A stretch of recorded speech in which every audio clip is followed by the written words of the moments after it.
you're not serious about change, I suggest you stay out of the way and give Cyril Uruwe Garcia. Make we give her this chance. We want this change, we need this change, we need that change right now. We need our country back from the PUP and the UDP. We need our country back. Things are getting harder and harder every day. We need our country back. Cyril Uruwe, he look on the play. We need our Dangriga back. Uruwe in the fire, he's a proven leader. Uruwe in the fire, a fearless advocate. Uruwe in the fire, son of soil from Dangriga. Uruwe in the fire, ready to fight for his people. We want this change, we need this change, we need that change right now. We need our country back from the PUP and the UDP. We need our country back. Things are getting harder and harder every day. We need our country back. Cyril Uruwe, he look on the play.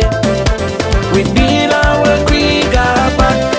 Uruwe da fi we, set an example for all the youths. Uruwe da fi we, beginning of golden age. Uruwe da fi we, true representative for all of us. Uruwe da fi we, Dangriga walk quick and Sarah we. We want this change, we need this change, we need that change right now. We need our country back from the PUP and the UDP. We need our country back. Things are getting harder and harder every day. We need our country back. Cyril Uruwe, he look on the play. We need our Dangriga back. And for anyone who said they don't know the man, you know, original Red Paleka. Remember Until Lily Paleka? That's Until Lily's son. On election day, I will not go to the polls and betray my conscience. Election day, make sure you follow your conscience. Choose change now.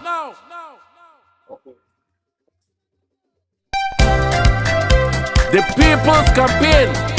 And if you're not serious about change, I suggest you stay out of the way and give Cyril Uruwe Garcia. Make we give her this chance. We want this change, we need this change, we need that change right now. We need our country back from the PUP and the UDP. We need our country back. Things are getting harder and harder every day. We need our country back. So when you come up the slide again, right from there, and then come up. We need our Dangriga back. Uruwe in the fire, he's a proven leader. Uruwe in the fire, a fearless advocate. Uruwe in the fire, son of soil from Dangriga. Uruwe in the fire, ready to fight for his people. We want this change, we need this change, we need that change right now. We need our country back from the PUP and the UDP. We need our country back. Things are getting harder and harder every day. We need our country back. Cyril Uruwe, he look on the play. We need our Dangriga back. Uruwe da fi we, set an example for all the youths. Uruwe da fi we, beginning of golden age. Uruwe da fi we, true representative for all of us. Uruwe da fi we, Dangriga walk quick and Sarah we. We want this change, we need this change, we need that change right now. We need our country back from the PUP and the UDP. We need our country back. Things are getting harder and harder every day. We need our country back. Cyril Uruwe, he look on the play. We need our Dangriga back. And for anyone who said they don't know the man, you know, original Red Paleka. Remember Until Lily Paleka? That's Until Lily's son. On election day, I will not go to the polls and betray my conscience. Election day, make sure you follow your conscience. Choose change now.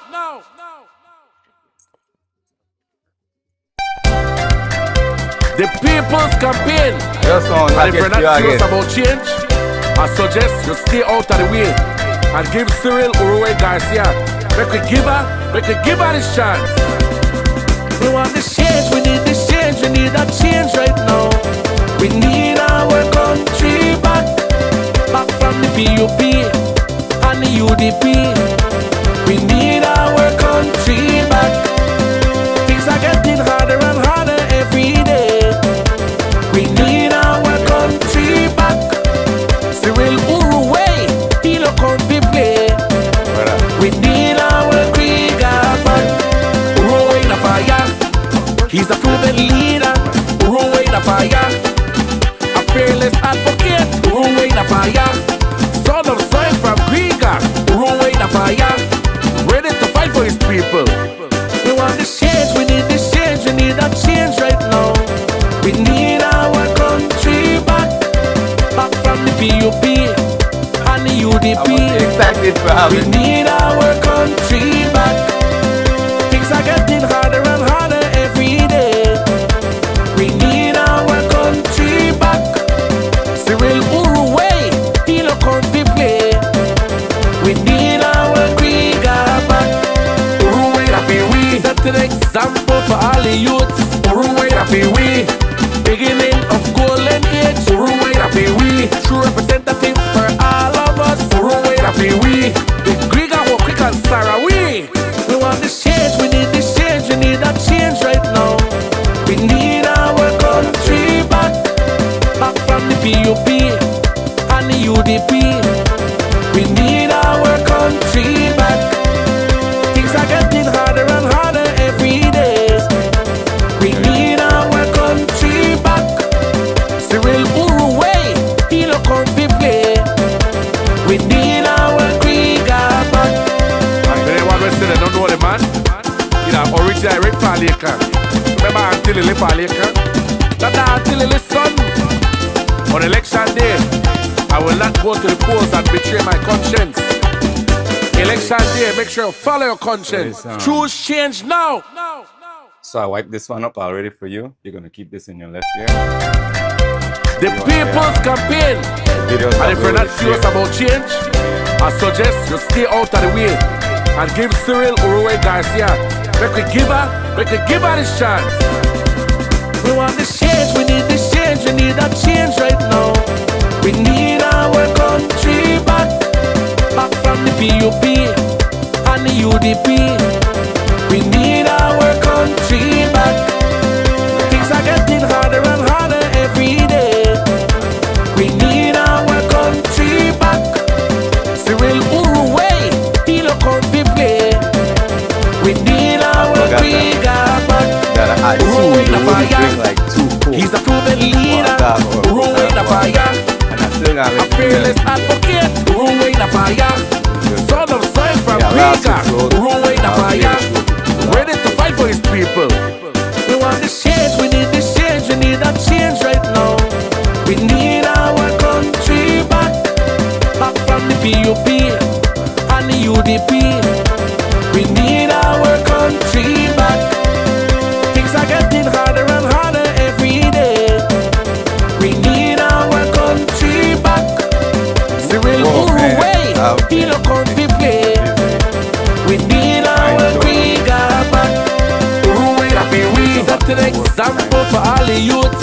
Uruwe Rafi we beginning of golden age. Uruwe Rafi we true representative for all of us. Uruwe Rafi we Dangriga walk quick and Sarah we want this change, we need this change, we need that change right now. We need our country back from the PUP and the UDP. We need our country back. Things are getting harder and harder every day. We need our country back. Cyril Uruwe, he look on the play. We need our Dangriga back. And for anyone listening, don't know the man. You know, original Rick Paleka. Remember Auntie Lily Paleka? That's Auntie Lily's son. On election day, I will not go to the polls and betray my conscience. Election day, make sure you follow your conscience. Choose change now. thing right there. Yes, I have. Oh, yeah? You got it? Nice. The people's campaign. And if you're not serious about change, I suggest you stay out of the way and give Cyril Uruwe Garcia. We could give her this chance. We want this change, we need this change, So we need a change right now. We need our country back from the PUP and the UDP. We need our country back. Things are getting harder and harder every day. We need our country back. Cyril Uruwe, he look on the play. We need our Dangriga back. Uruwe in a fire. He's a proven leader.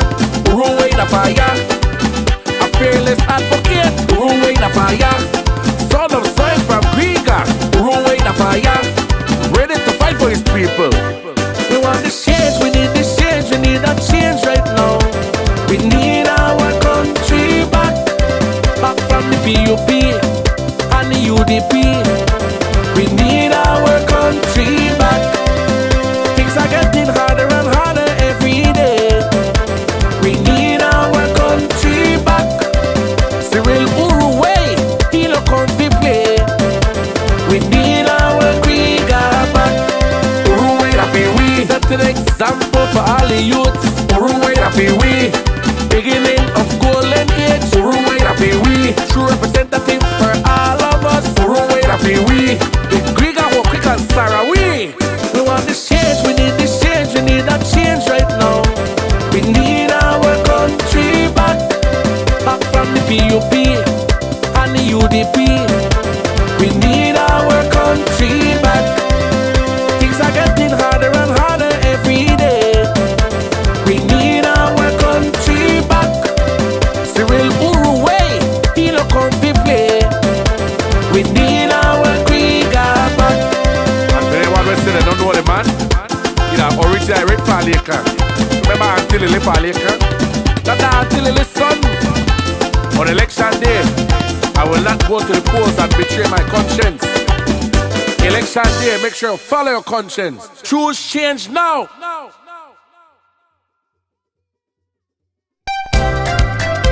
The people's campaign. And if you're not serious about change, I suggest you stay out of the way and give Cyril Uruwe Garcia. We could give her this chance.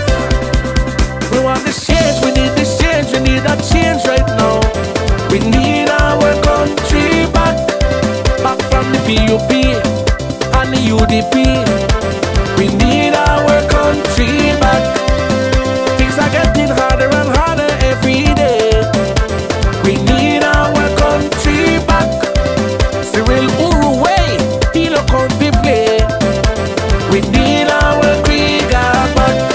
Uruwe in a fire. He's a proven leader. Uruwe in a fire. A fearless advocate. Uruwe in a fire. Son of soil from Dangriga. Uruwe in a fire. Ready to fight for his people. We want this change, we need this change, we need a change right now. We need our country back from the PUP and the UDP. We need our country back. Things are getting harder and harder every day. We need our country back. Cyril Uruwe, he look on the play. We need our Dangriga back. Uruwe Rafi we set an example for all the youths. Uruwe Rafi we beginning of golden age. Uruwe Rafi we true representative for all of us. Uruwe Rafi we the Dangriga who quick and Sarah we want this change, we need this change, we need that change right now.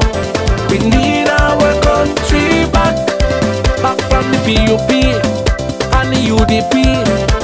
We need our country back. Things are getting harder and harder every day. We need our country back. Cyril Uruwe, he look on the play. We need our Dangriga back. And for anyone listening, don't know the man. You know, original Rick Paleka. Remember Auntie Lily Paleka? That's Auntie Lily's son. On election day, I will not go to the polls and betray my conscience. Election day, make sure you follow your conscience. Choose change now. Belize, the diaspora, Gary Nagoya, Balisi, Ya Dangriga, greetings to each and every one of you. This is yours truly, Cyril Urowe. I'm your host tonight here on Dangriga Unmuted, where we unmute the truth and we demand change. Tonight, we're pulling back the curtain on one of the most consequential constitutional battles in Belize's recent history. Our guest is no stranger to us. You have heard his name multiple times in Channel 7 News, Channel 5, Plus TV, and oftentimes on Dangriga Unmuted. My brother, my friend, one of my mentors, Jerry Enriquez, the man who has dedicated years to challenging Belize's electoral boundaries and advocating for fair elections and equal representation. His legal battle has taken him from the High Court to the Caribbean Court of Justice, placing the issue of redistricting squarely in the national spotlight. But tonight isn't about polished speeches or political talking points. Tonight, brothers and sisters, we're popping the hood. We're going behind the headlines. We're going behind the curtain decisions and behind the public statements to examine the journey, the victories, the disappointments, the controversies, and the sacrifices. We'll also discuss Jerry's Freedom of Information Act requests, what they sought to uncover, and why transparency is essential in a healthy democracy. Whether you agree with Jerry or not, this conversation is bigger than one man individually. It's about your vote, your constitutional right, government accountability, and the future of democracy in Belize. So, family, friends, from Corozal to Toledo, San Pedro, Key Carter, settle in, share the live. Remember, we're also on YouTube. Share it with your friends, your family, and join the conversation. This is Dangriga Unmuted, where we unmute the truth and demand change and empower the people. So, without further ado, my brother, my friend, BT Gunyo, good night to you. Bro. Welcome once again to Dangriga Unmuted. It's a pleasure to be here. Thanks for inviting me. Jerry, I expect tonight to be compact, informative as always. A lot has happened, a lot is happening even outside of redistricting in our nation. Oh, yes, quite a lot. Some of us are trying our best. Some of us are doing the little we can to kind of nudge our leaders in the right direction, so to speak. Before we go into your journey, since you took on this ginormous task to march toward redistricting, fair representation, what is your global perspective, a bird's eye view, looking at Belize and our plight at this moment? What do you see? Introduce yourself to our audience and let me know your sentiment. That's a very good question. It's a big question that I always grapple with ever since I was growing up. I'm still growing up too, I guess. But growing up in PG, I had a father who was a teacher. He was also a mentor to me. And I saw him struggling with some of the same issues that I see today. Issues like having people working together for the common good, as opposed to people scattered individually. and divided and afraid and complacent. That was what I saw growing up, and I saw my father struggle with those same kinds of issues. And so it was a part of me to see those kinds of struggle and to say, I guess I was inspired by him to say, you know what, individuals can make a difference despite the atmosphere of apathy and fear and people not caring about what is going on. And for each generation to not care about what is going on, they are investing in condemning the future generation to the burdens that they fail to resolve. And so in this country, there's a climate of complacency and fear, a climate of yesa masa that disturbs me a lot. And I think that is bred through the school system, where from day one you sit, listen, say nothing, no matter if the teacher is boring or is non-productive. And you go right through high school, you sit and listen. You graduate, you get a job, and there is sometimes an overbearing supervisor who might have issues with ego and malformed through the same system. And so you have to comply or else you lose your job. They sit right through, so much so that when you retire, all that is left when you go through the system is you sit, watch TV, listen, and don't care what is happening around.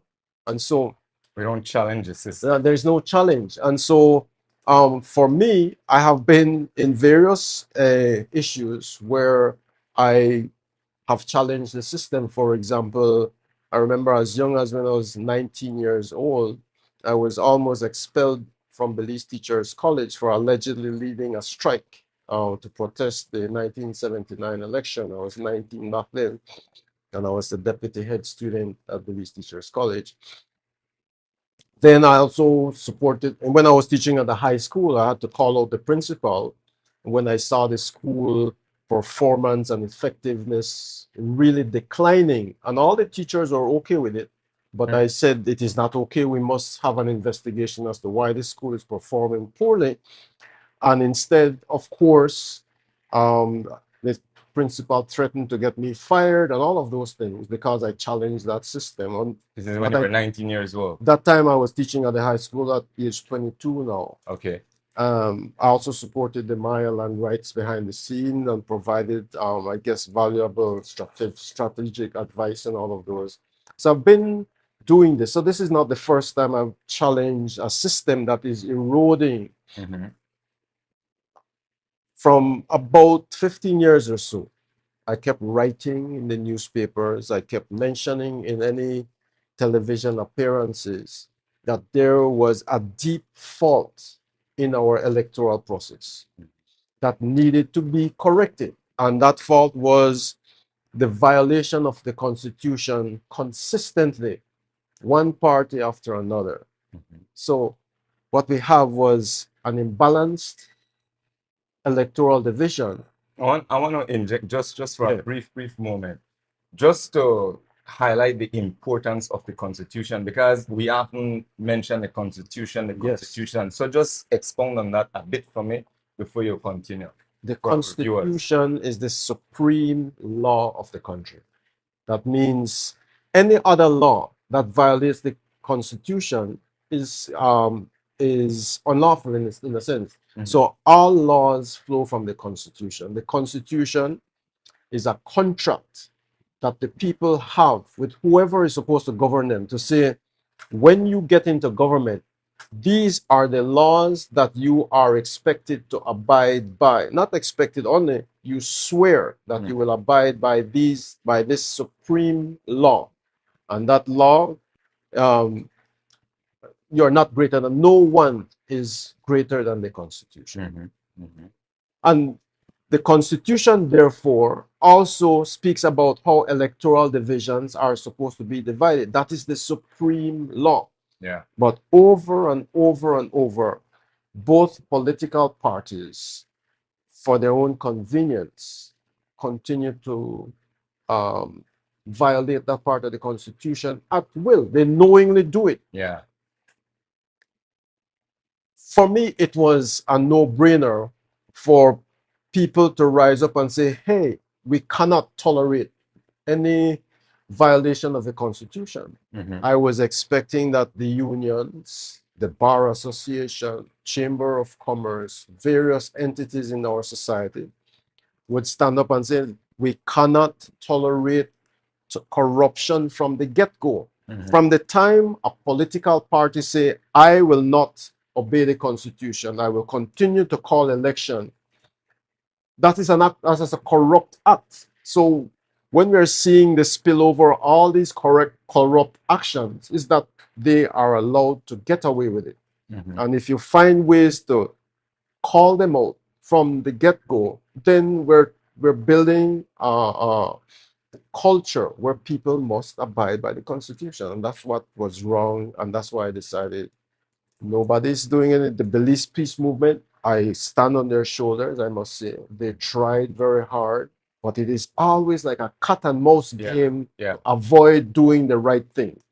And so poor guys, I know they were burning out also, because this really demands a lot of personal time, effort, sacrifices, financial and personal sacrifice to get done. Of course. And so I decided, well, I must do the best I can, at least to raise the awareness of people to try to do something, rather than just sit on the fence and watch their country going down and down and down. And I'm glad to see that people are slowly becoming more aware and trying to and rising up and calling out the corruption. Yeah. Before you continue, I want to play this video. Yeah. Folks, tonight we're talking about redistricting, Jerry Enriquez's journey to redistricting, when he got started, where he's at. He wants to give us some insights, or some behind the scene insights as to what's taking place. Now, the Prime Minister has promised that they would take care of redistricting by end of 2026, I believe. So I want to play this video and ask you to comment on it. And what do you think, what road do you think the government will take? We're now in past 2026, going into 2027. We're at midpoint of 2026, yes. Right, right. So let's take a look at this video. The government does not do redistricting. It's the elections among those commission, and they are generally independent. Appointed by the People's United Party and United Democratic Party. I'm coming to that. I said, so that's a process that independent from the government. But as a government, I must take responsibility that I did not see it through. I have committed that we will have redistricting no later than the end of 2026. My preference or my target is by the end of 2025. When I was speaking to Minister Usher, he's making the point that the Constitution addresses the issue of adding more seats, but it does not address the issue of removing seats. The government does not do redistricting. It's the elections among those commission, and they are generally independent. Appointed by the People's United Party and United Democratic Party. I'm coming to that. I said, so that's a process that independent from the Prime Minister promised that but they as would a government, complete I must take redistricting responsibility. by 2026. What's your take on that?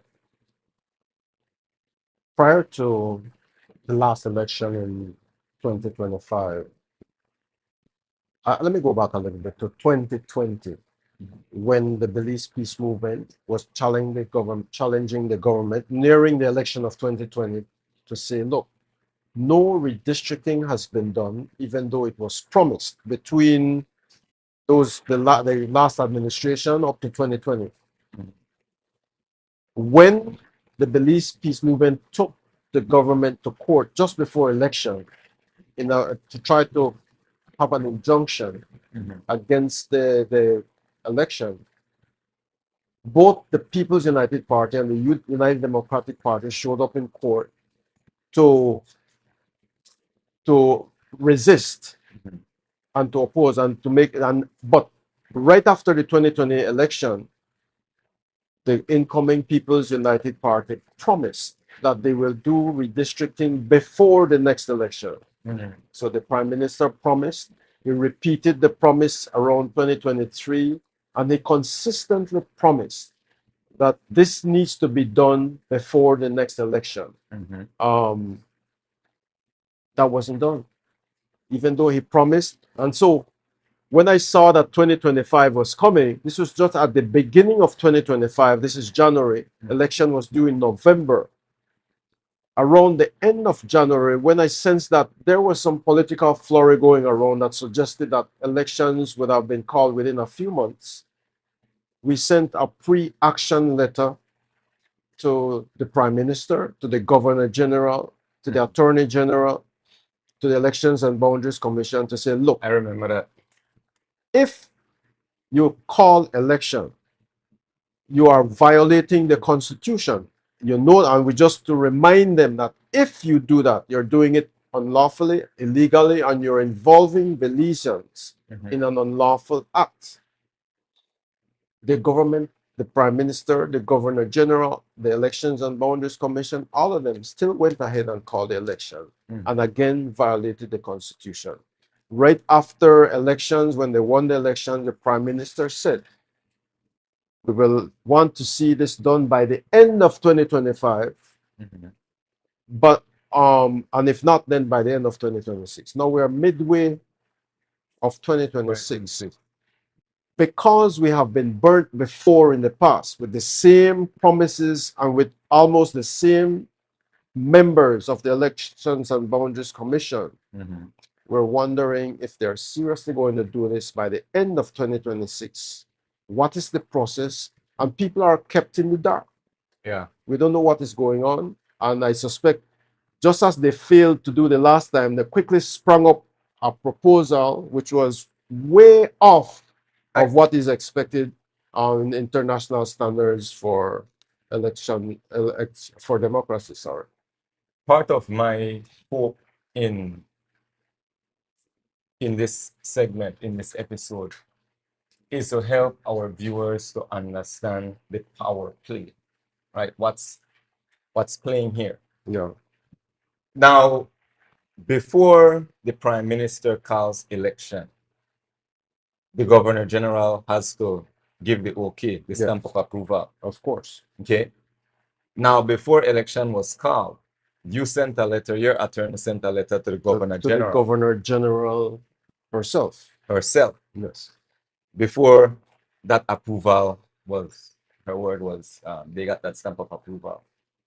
Now, who elects the Governor General? Who recommends the Governor General? How does the Governor General, that individual, get in the seat of the Governor General? The Governor General is appointed by His Majesty or Her Majesty back then, with the recommendation of the Prime Minister.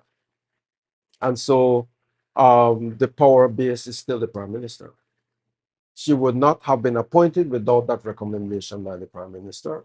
So imagine then if she went against the Prime Minister's proposal for election, just as what happened to the Ombudsman. Yeah. So people exactly are, when they get in the position, they're thinking of themselves and how to preserve themselves in these positions. And so even to violate the law, they tend to just stay in that, they would not follow the law just to stay in a position. They are compromised. So we have a democracy that is really not strong in the checks and balances that it is supposed to have. Who elects or who appoints the Elections and Boundaries Commission? Also, that's another 3 of the 5 members by the Prime Minister. In fact, all members by the Prime Minister, but 3 from the ruling party and 2 from the opposition. So you have both political parties who do not have a commitment to redistricting, have people appointed who are supposed to serve in the national interest, but there is there is evidence that they've been compromised, and that evidence shows in their failure to come up with a very objective proposal for electoral redivisioning. See, this is the seriousness behind all of this that I'm hoping that we all understand. Again, the Governor General is appointed based on the recommendation of the Prime Minister. Right. So the Prime Minister would tell His Majesty the King or Her Majesty the Queen, this is the guy for the job, Right. or this is a woman for the job. Pretty much. Yeah. Now, that person has to act in favor of the Prime Minister. So even though you sent, or your attorney sent a letter to the Governor General stating, hey, it's not legal to go through with elections, so your letter was ignored. Is it safe to say it was ignored? I would say it would be safe to say it was ignored because we pointed out very clearly that if you call elections, and they know that, you're violating the Constitution. Right. But another thing I want to point to as well, the Attorney General is the highest attorney in the land. And it provides advice to the... And he provides advice to the Prime Minister. Right. Right, to the government. Now, I remember at that time, that letter was sent to the Attorney General. Right. Right? The Attorney General at that time got himself an attorney. Am I right? That is for another matter. For the well, yeah, for that. That's for the same reason. Yeah, definitely. An attorney wrote on behalf of the governor of the Attorney General. Yes. Right. Yeah. And that attorney happens to be a member of the political party, an advisor. Is that Imam Courtney? It's the law firm of Courtney, yes. And who's paying for all this? The people of Belize. We the people. We're paying money to a government that is breaking the law, that is ensuring that you're not fairly represented as is right now. Yeah. They take the people money to pay the attorney to defend them against unconstitutional act. They break the law and they have to find the best attorney to justify why they broke the law. You go to a Chinese store and if you take a piece or a loaf of bread and run home and not pay for it, most likely, yeah, but these guys are insulated. They're immune. Yeah.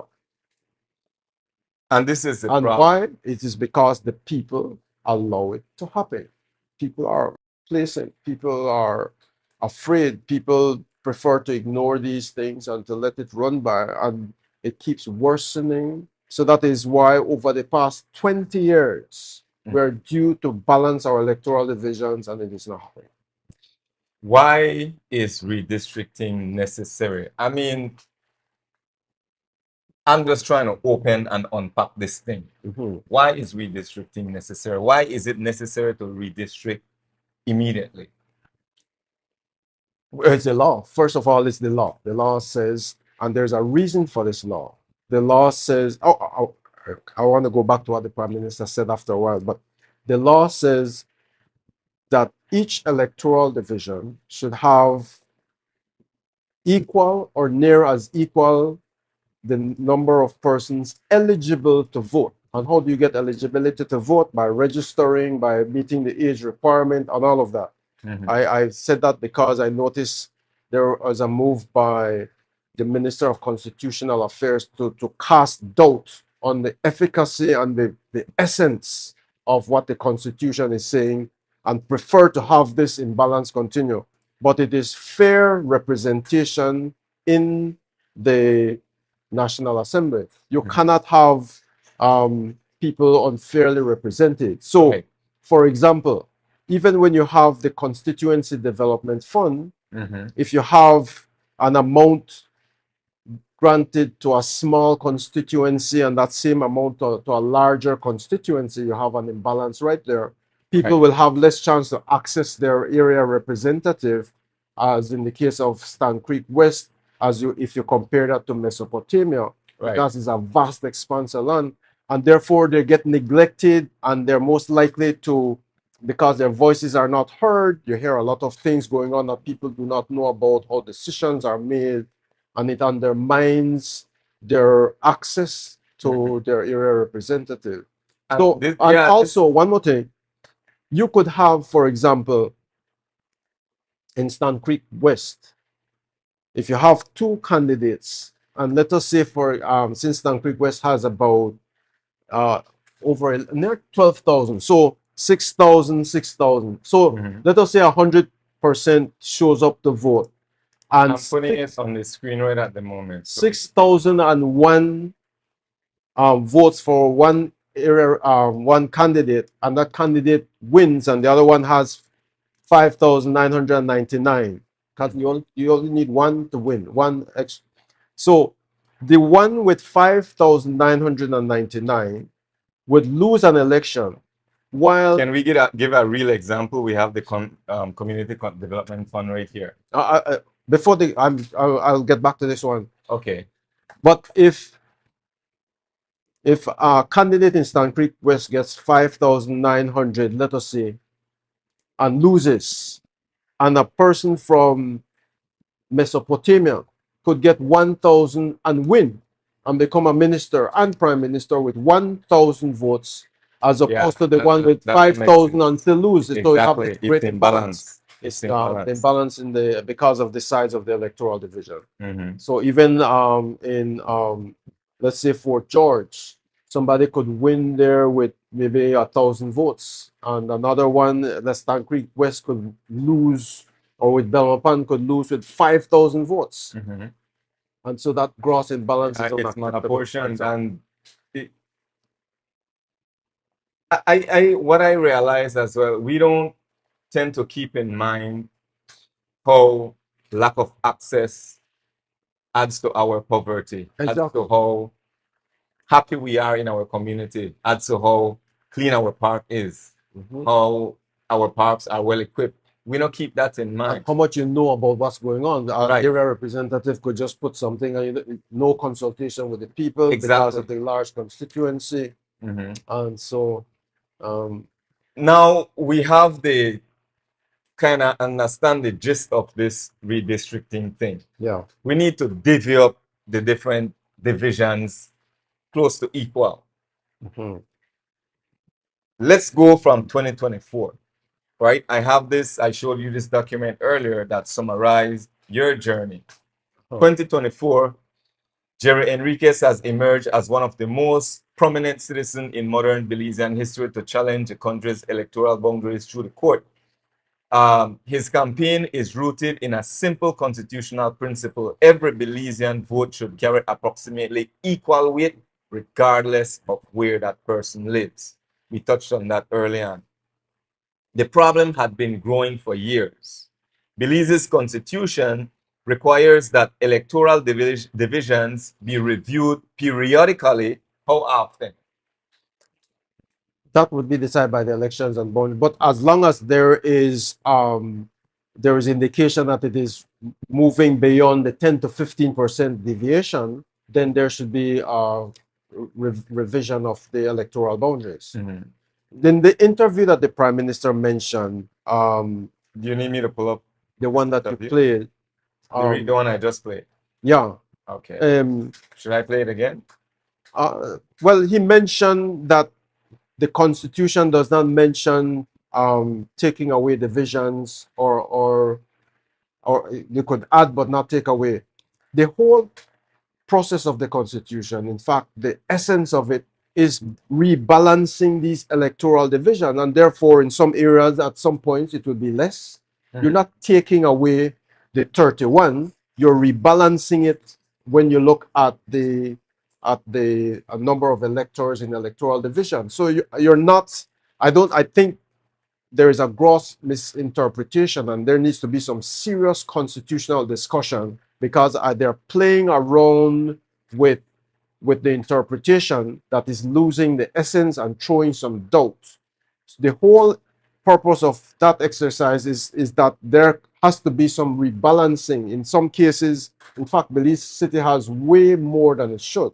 And therefore, there could be some merging of some of the electoral divisions, but there is a strong resistance in Belize City.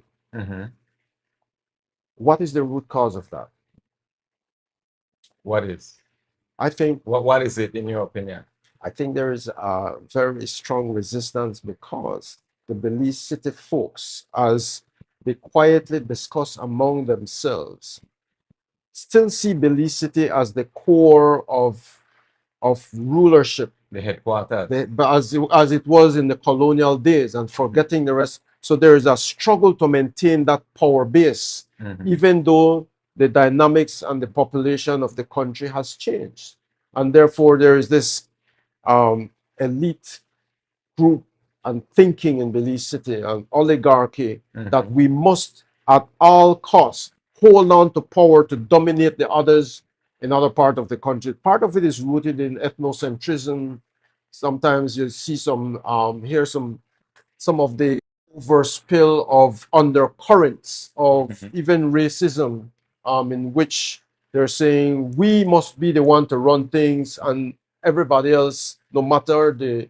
And that is why the Constitution seeks to protect the country against that kind of MAGA thinking, so that you can have people fairly represented, as that, and that is the essence of. How do you think that type of power is maintained? I mean, it's a simple but complex question at the same time, if you get my gist. It's because those. How is it maintained for so many, how long now? 4 or 5 decades? It is maintained because there's an insistence, a subtle undercurrent, very strong. It's not just for redistricting, but it applies to other. If you're looking, it applies to other aspects of Belize's development. For example, I heard you had a discussion about Commerce Bight last night, where you have a natural deep water port. Right. If you're looking at the country's development, you look at the different advantages of each region and you capitalize on that for national development. And so you have a natural port that could accommodate even cruise ships closer to shore. Even way back in the early 1900s, the colonial government at the time knew that Commerce Bight and was the natural deepwater port, and so they established a port, a railway for bananas and all that. But here we have those who are very locked into Belize City kind of thinking, preferring to dredge nearly 8 million cubic feet of seafloor for a port, and then you still have to dredge a channel for ships to come into this port, and then at some number of the years, you still have to continue to dredge that channel. And imagine the ecological damage, climate change considerations. And the OE has to be a part of this assessment, correct? They are, yes, and they have given the green light for that. So the thing is, but my point is the kind of thinking that has us embedded. I use this redistricting as an example, the Commerce Bight as port as an example, and there are other examples like that where the comparative advantage of the country is not looked at. There's even if you look at the bar association, you don't have attorneys coming from Dangriga or PG, for example. Yeah, it is recycling power, locking power within a small group of oligarchs, and that is why they're strongly holding on to that at all costs, even breaking the Constitution over and over. Yeah, and that is the undercurrent. That is why the resistance. It's more than just not caring, and so they're using the Elections and Boundaries Commission. The Governor General will also agree with the Prime Minister. You have all of these other institutions. It's like a chain they're securing that, tightening this grip on maintaining the status quo rather than looking at national development in a broader perspective. Even the Maya land rights is a part of that thinking. So while you could sell 12% of Belize's land to Coca-Cola, for example, 700,000 acres, and you could give Malaysian loggers. Is this hypothetical? No. This happened in the 1950s. Repeat this. Coca-Cola bought about 12% of Belize's land. 12% of Belize's land? In Orange Walk and this Coca-Cola Foods is based in the United States. 12%? Yeah. Wow. So the government sold that. Let me And then, so I was looking at that to say that while they could sell that land to Coca-Cola, then they could sell land for the Malaysian loggers to 12% of log Belize's land. How many acres is that? 700,000 acres. We need 700,000 to have these acres. discussions on the history of Belize and We economy. Yeah.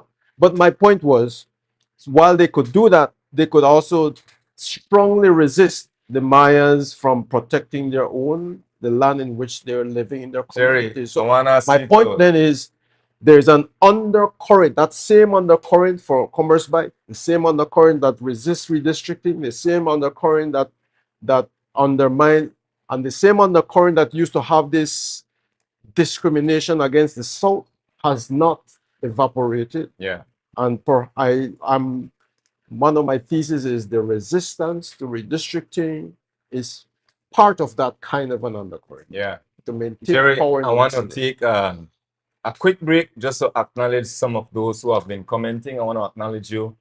And but when we come back, I want to zoom into the Freedom of Information Act, Yeah. requesting information as to how much the government is spending. Right? Uh-huh. See, I want to get into all of that. So Okay. let's go to the comment.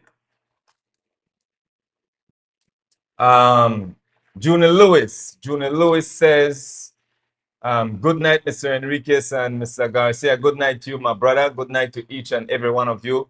Remember, you can also access this live on YouTube as well. Just search for Obafo TV, Dangriga Unmuted, and don't forget to share the live.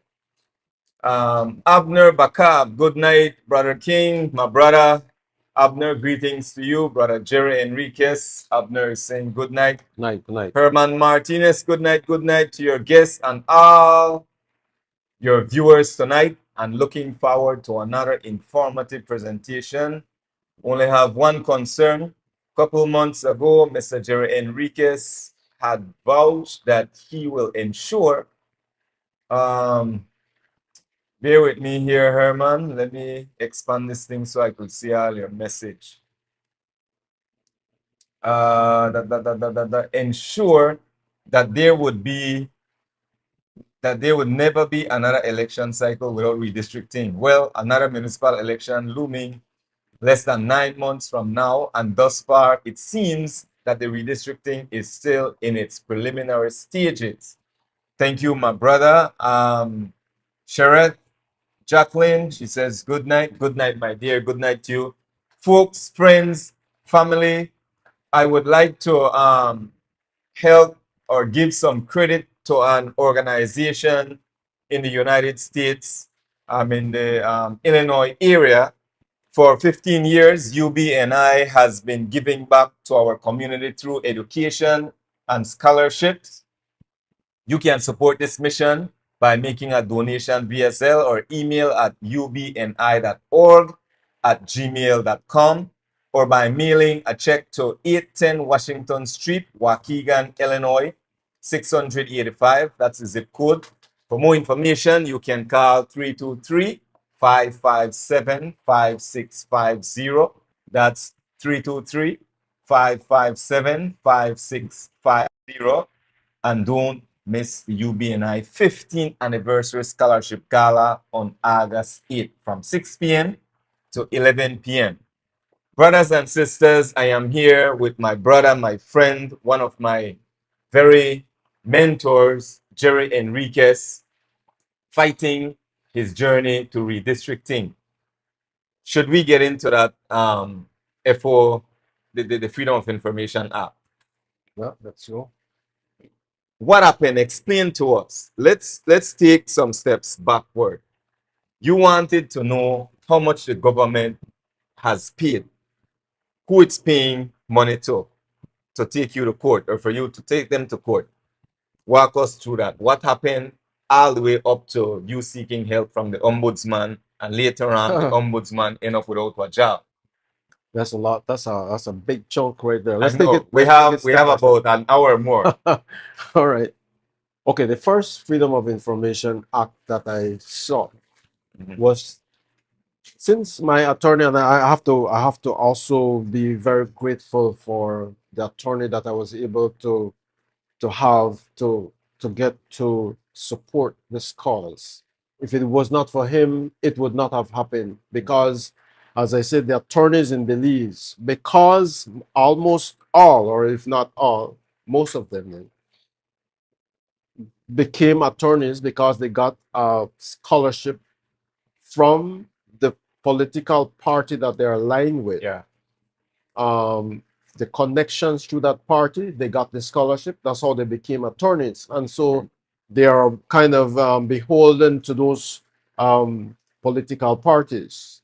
Every attorney you point at, you will know that's a PUP scholarship, that's a UDP scholarship, connected to PUP, connected to UDP, and not from the South. Mostly from Belize City, some from, depending on the strength of the political connection that the family has. And therefore, if they take the risk of fighting or challenging the government on a constitutional matter, then so I was not able to find one, so I had to have They're biased from Trinidad. And I could talk about how we got connected, but I think also it comes from I would say I could almost say a divine intervention. I didn't go looking for him, but our paths crossed at the right moment at the right time, because I had always desired to find someone. And so he's a brilliant attorney, very steadfast, very supportive, and so he was able to assist me and join in my cause. Anand Ramlogan, senior counsel. And so as we were taking the matter to court, I asked myself, but wait, why is the government so insistent on fighting something that they ought to do? Yeah. Why can't the government just say, well, yeah, you're right, we're supposed to do the redistricting. I promise. The prime minister, as you played in the tape, said, I take responsibility. He should have said that before the election. Right. And so I wanted to know, how much are they paying from the people's money to fight against the people's right to fair representation? So that was my first Freedom of Information Act request. I sent that request to the Attorney General. And of course, they use all kinds of excuses to say, no, we cannot tell you how much we spent. One of the reasons I believe is that they're using a senator, his law firm, paying the senator's law firm to fight against the people's right to fair representation. That to me is a corruption. That is corrupt. That is corrupt. And so that's why they want to hide. So they used, I suspect it's hundreds of thousands of dollars against my, it's like slingshot against. If you guesstimate, give a wild guess. I know you can't. I don't want to do that. I don't want to. Okay, fine. But So it's a hefty price. Yeah, it's a hefty price. So they're using the people's money.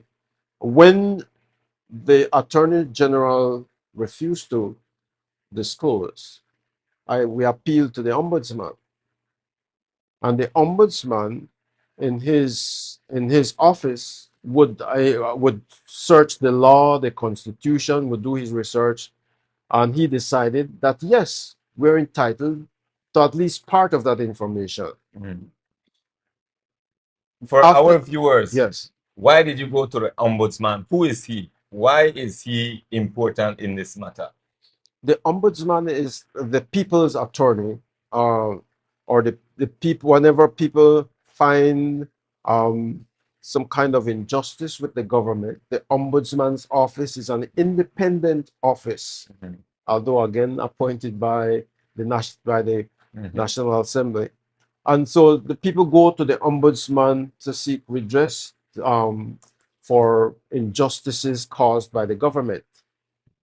And so in the Freedom of Information Act, the person to appeal to when you have when your matter is not, we feel that your matter is not addressed properly, you go to the Ombudsman. And so I went to the Ombudsman. The Ombudsman agreed that the government he didn't just agree. Of course, he had to follow He gave laws and recommendations. principles, and that is how he ruled that the government should provide at least part of the information. Mhm. The Attorney General decided that they would contest the ombudsman's decision in court. And so, So that there are more legal fees. what? And then, shortly thereafter, the ombudsman, his They decided contract not was to not, renew his the contract. decision was made not to renew his contract. And so that matter is in limbo. It just is unresolved, even though we still want to know. At Yeah. some point, we will still go back to ask for that information. We still want to know. And the people have a right to know how their money is being spent. Allow me to digress just one bit. We have been without an ombudsman since the end of December of 2025. Going 7 months now, yeah. It's 7 months now. How do you feel? How should we, the people, feel about that? Okay, let me use that as an example, because that office should never be vacant. If when the Minister of Defense was relieved of his duties, the Prime Minister could not say, well, we're going to wait for our next few months until we find somebody. They immediately have to fill those posts. That's Likewise, an example. the post of the ombudsman cannot be left vacant with any excuse to say, well, we have to figure out how we're going to set up a human rights office first. That post of ombudsman should never be vacant. Mm-hmm. That's a matter that could have been challenged in court. To declare, to put some. Yeah, because the people don't have anyone to go to when there is injustice. Even though the Prime Minister mentioned, oh, the ombudsman's office is open. there's no way that that was not the truth.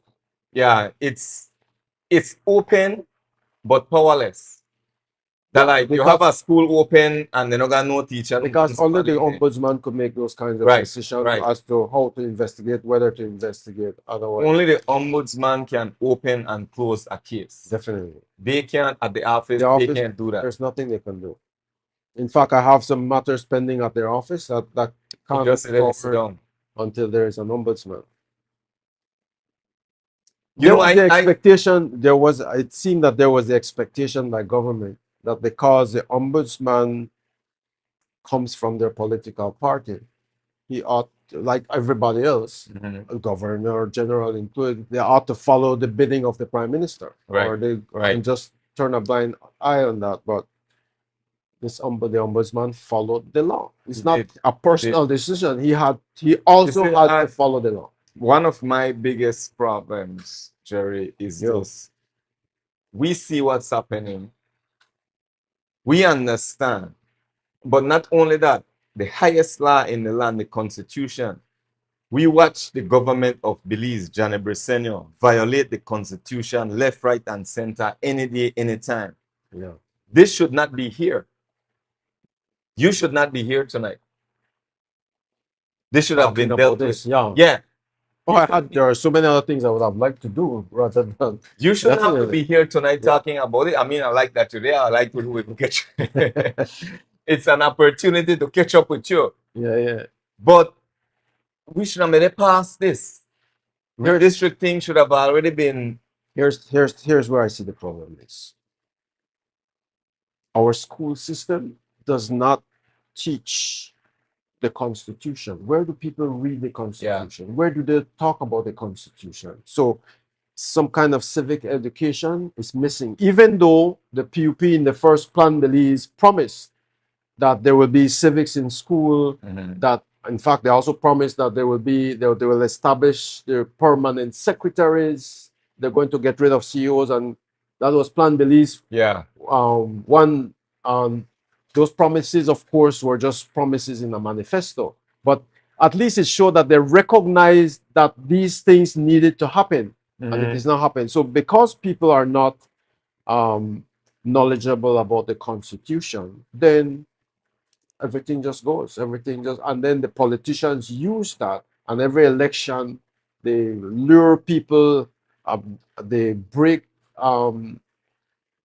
laws regarding all kinds of financial laws for campaign financing, bribery, all of those things happen during the election, and people just ride along with it. The number one thing is complacency. We just accept it. We see all these corrupt activities in the news, and somehow we defend it. Yeah.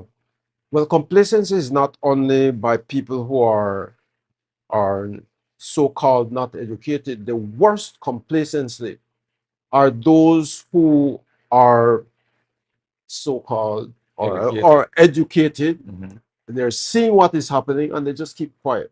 That is the worst. In fact, isn't it Martin Luther King who said the hottest place in hell is reserved for those who see injustice and just don't care.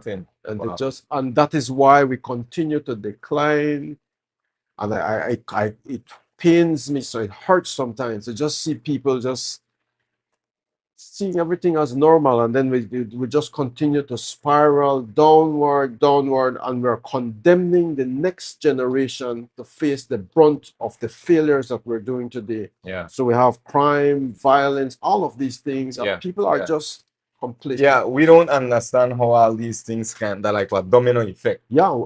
This one get hit, next one, bop. But we're not seeing, we have crime in our community. Yeah, we need to see cause, effect. Whatever you fail to do right now, somebody else will have to do it down the road. And so that is what we're experiencing. And the worst part of it is, I think people are looking, a lot of people are traumatized. They have given up because even though they want to do something, they have to survive. Also, we're in the survival mode.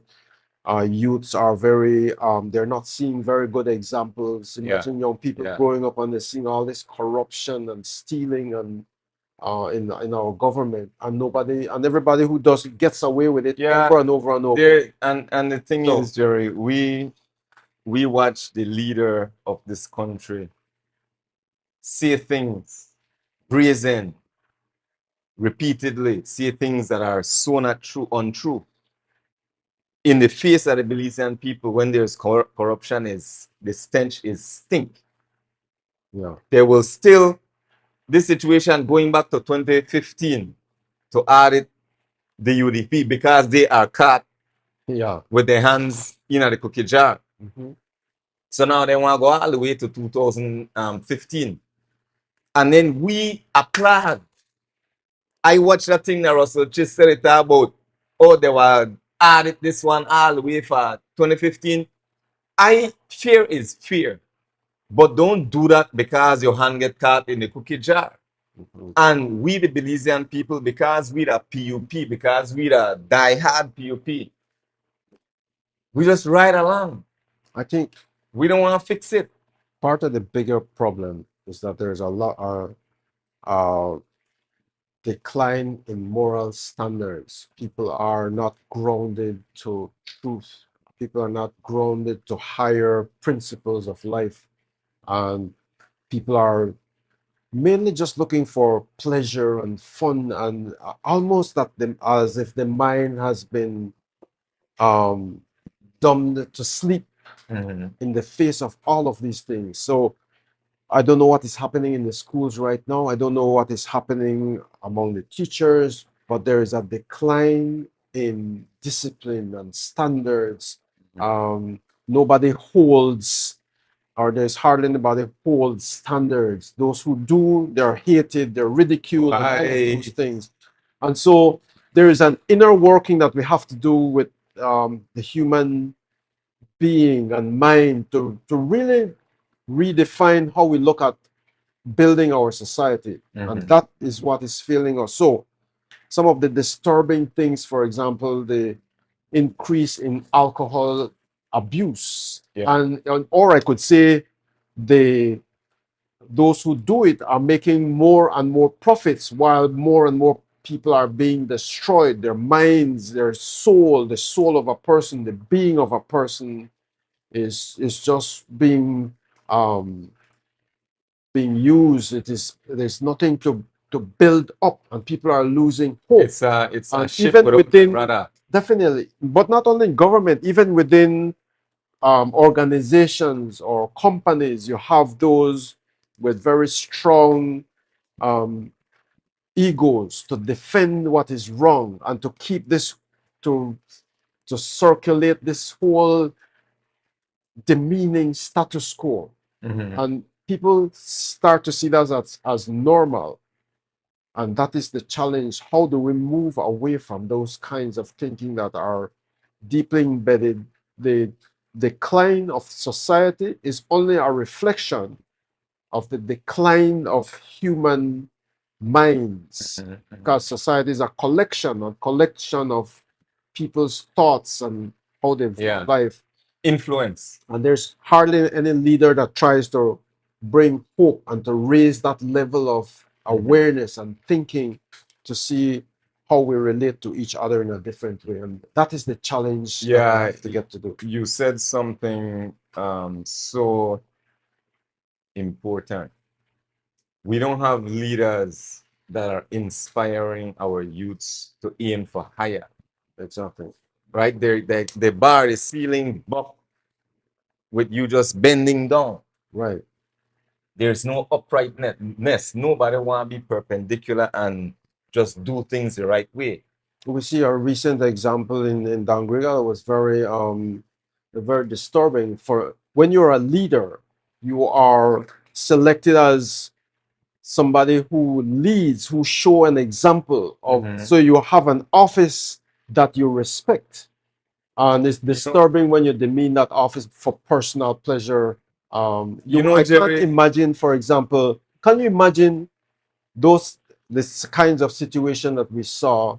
Let us say you see Philip Golson or George Price doing the same thing, or Mr. Cashan Nunes or Sylvia Flores, or there's a certain quality that leaders must emulate. And so leaders must hold themselves to that level of respect and dignity, integrity of speech. You don't just go lying, integrity of your actions, the integrity of how you do things. And that is what is declining a lot in our society, and the future generation is already expressing frustration through crime, violence. All this shooting and killing doesn't just happen by itself. It took years and years to percolate. Jerry, you're like just the nail on the head. I have a situation I am currently grappling with. And you are a respected and exemplary figure, not only in the Garifuna community, but nationally. You're looked upon. You're one of our heroes. Now, it's because you brought it up. And I want to ask you, others, some are asking me, they say, Urwe, you should apologize for calling out the mayor's behavior. So I play this video without the audio just to bring us to the forefront of things as to what I'm talking about. Some are telling me you need to apologize to the mayor. What you did was wrong. You shouldn't have called him out like that. Now, I'm not asking you this to open a can of worms. Really and truly, you are an exemplary figure. We look up to you. What say you about that? What is your position? Well, that was a public display and a public act, and therefore the public must be called attention to seeing that that is not an example that we want for any leader.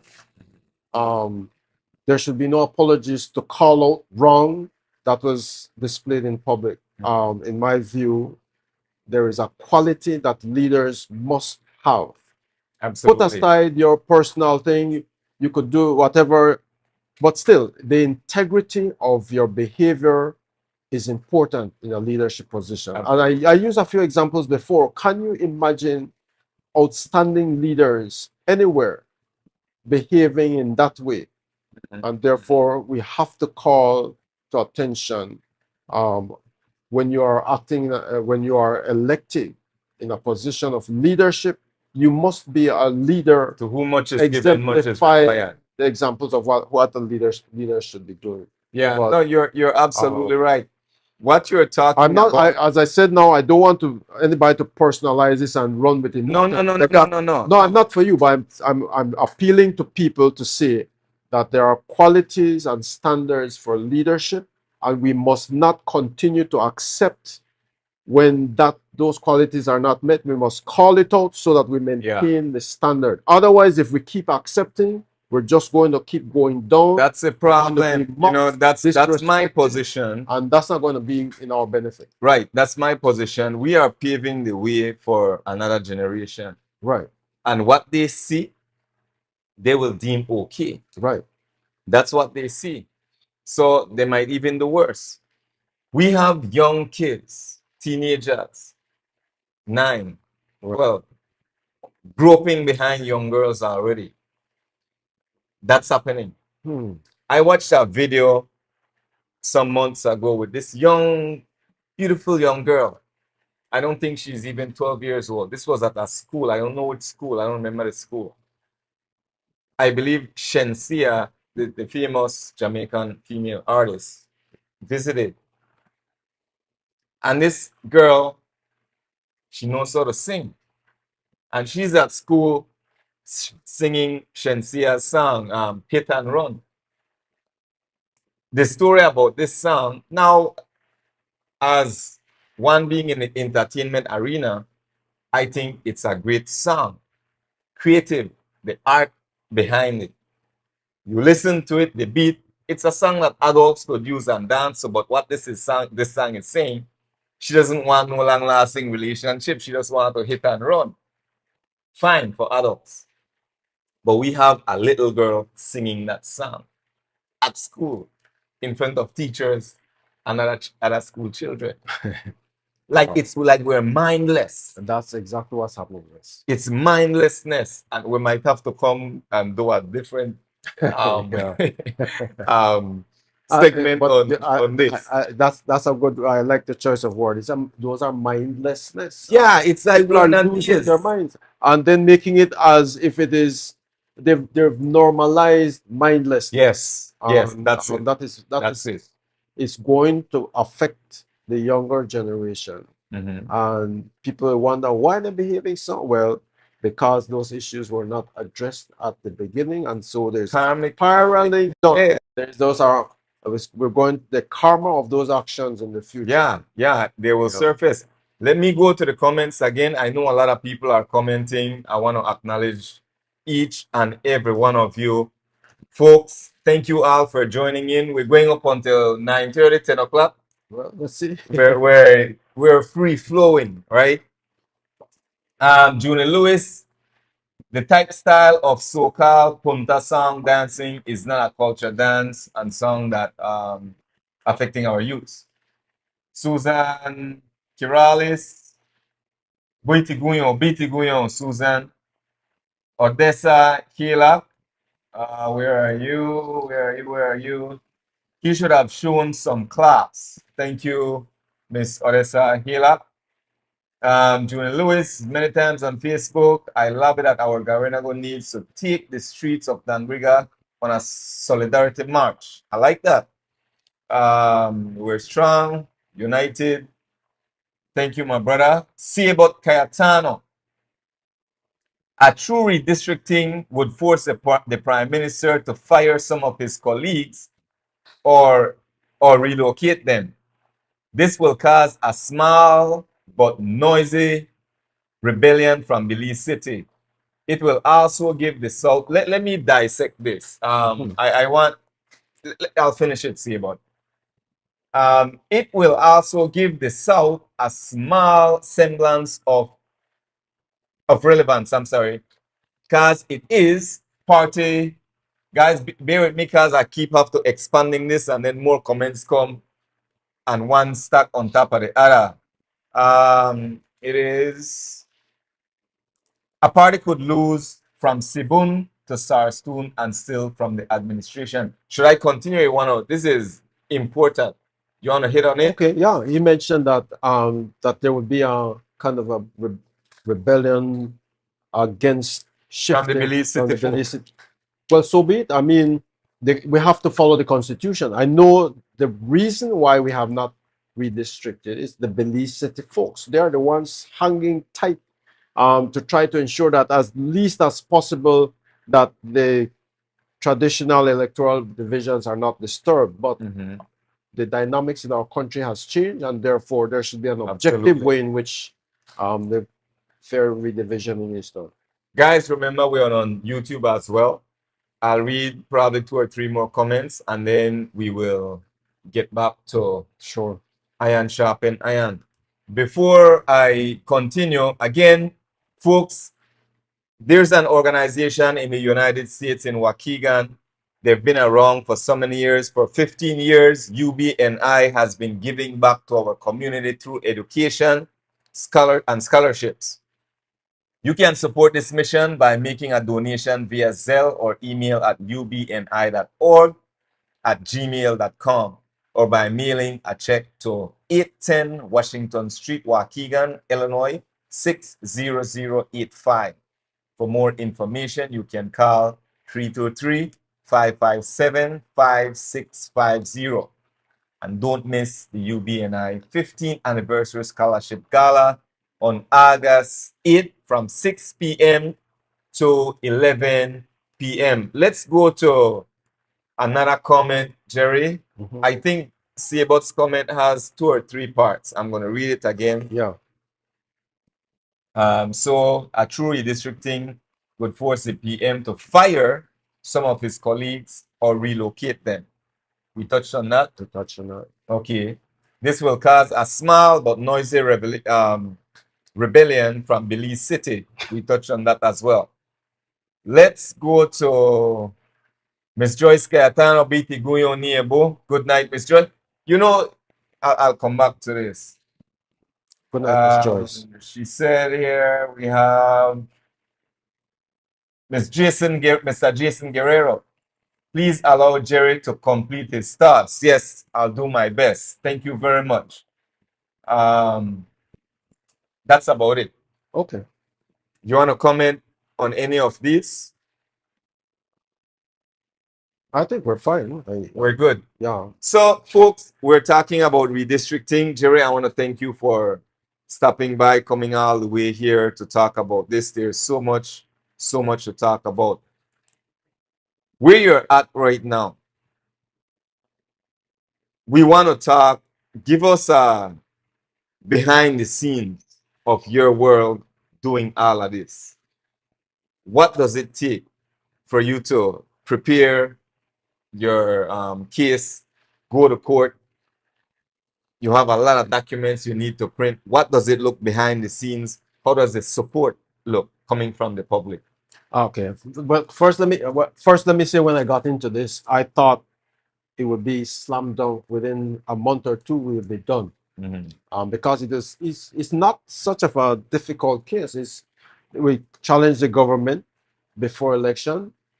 If you go to election without redistricting, then you're breaking the law. They chose to break the law, so we took it to court.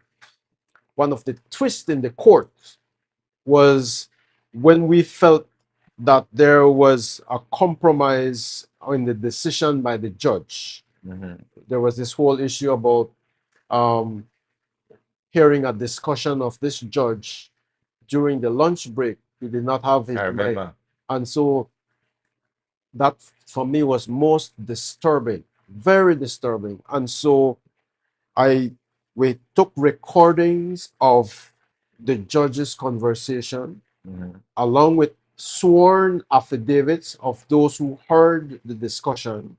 We sent that to the Judicial and Legal Services Commission in a formal complaint to say, look, in this important constitutional case that will have repercussions for Belize, we were compromised. And here is the evidence. Here is the sworn affidavits. Please, here is this formal complaint. Please review it and investigate it. The Judicial and Legal Services Commission, after I submitted it, no response. first they acknowledged receipt and then no response. We waited for weeks and I said, well, please update me what is happening to our complaint. Right. They said, well, the matter has our attention. Very crisp letter. Okay. So I took that to mean that, yeah, something serious is happening. Waited again, weeks passing. What is happening? No update. How is this? The matter has our attention. So we wait again. And we felt that in such an urgent matter, they either investigate or they don't investigate, but tell us, we're investigating. This is what we were doing in the investigation. This is what we found. But this crisp response, like just leave us alone. Yeah. And so we decided that we're going to sue the Judicial and Legal Services Commission. We even sent a pre-action letter saying that if you do not give us a response, a definitive response about this investigation after 7 months of nothingness, as I like that. Anyway, so we decided, and even after we sent the pre-action letter, nothing. So we sued the Judicial and Legal Services Commission. And right when we lodged our case, they responded to say, well, we investigated. This matter does not merit further investigation.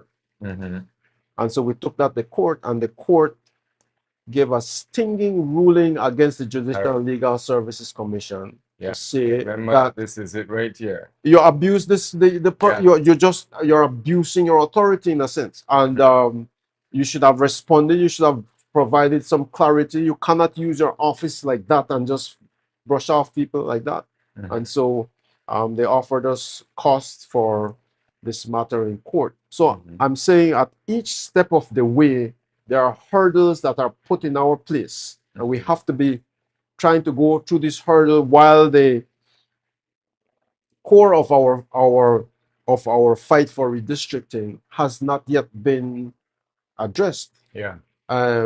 So, but behind the scenes, it takes a lot of time reading, preparing for cases, sleepless nights sometimes, reading case submissions and familiarizing myself with it, but also my attorney and his team also doing tremendous amount of work. Imagine. It's quite a lot. But the thing is, because I thought it was a short time, then we would raise some funds and just, but this delay right now is taking a lot out of me personally, and there's I still have to raise funds to try to assist my attorney and his team, because it was not supposed to go this long. Yeah. But I think it is deliberate to try to frustrate us out. But we are in this to ensure that redistricting is done. Somebody mentioned that it is not done before municipal elections. But really, municipal election is different than the general election in terms of the electoral divisions. And so we will ensure that this time it's not going to be like the past 20 years where there's promises made, promises broken, promises made. This time, the Elections and Boundaries Commission will be held to task to ensure that the redistricting is done. And in fact, I wrote another Freedom of Information Act request to the Electoral and Boundaries Commission to find out, well... Is this new? Is this something? That was like about 2 months ago. Okay. Or last month. To find out how things going last month, in fact.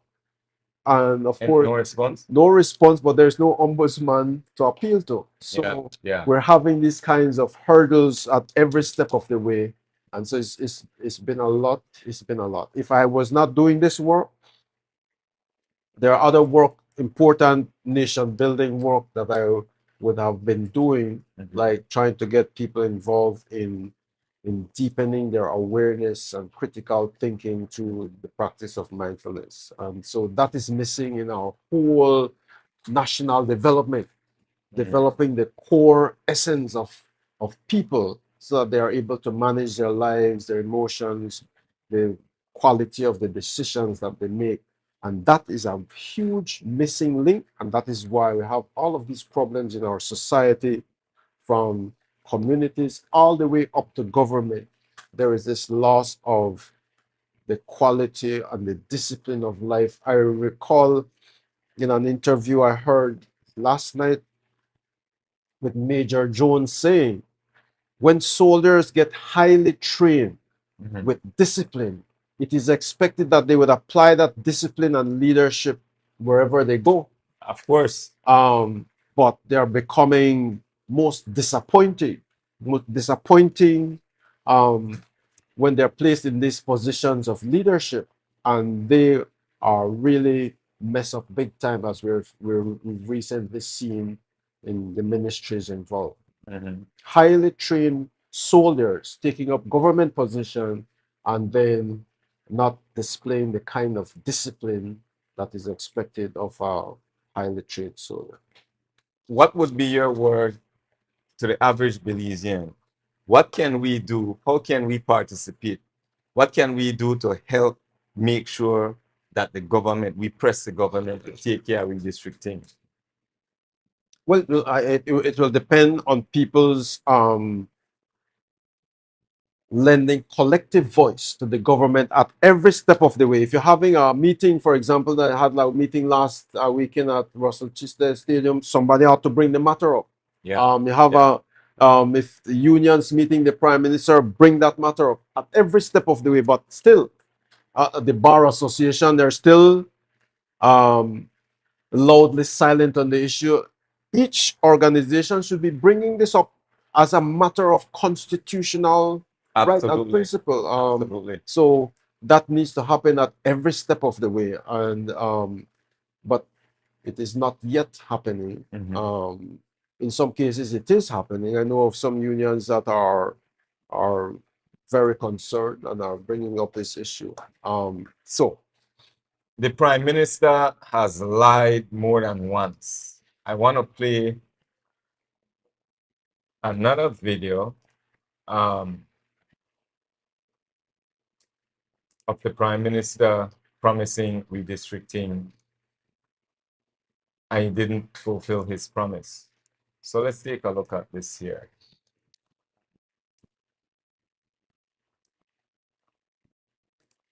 The expectation is for us to complete before the end of next year, which is 2023, because we know that this exercise entails several stages whereby we have to do the groundwork, we have to look at the electoral boundaries, we have to gather information in terms of population. So there are several things that need to get done. So once we commence that, then, well, right now we're actually in the process of gathering these information. So once we actually sit down to review all the information that we have, then we also need to go out and do some field work.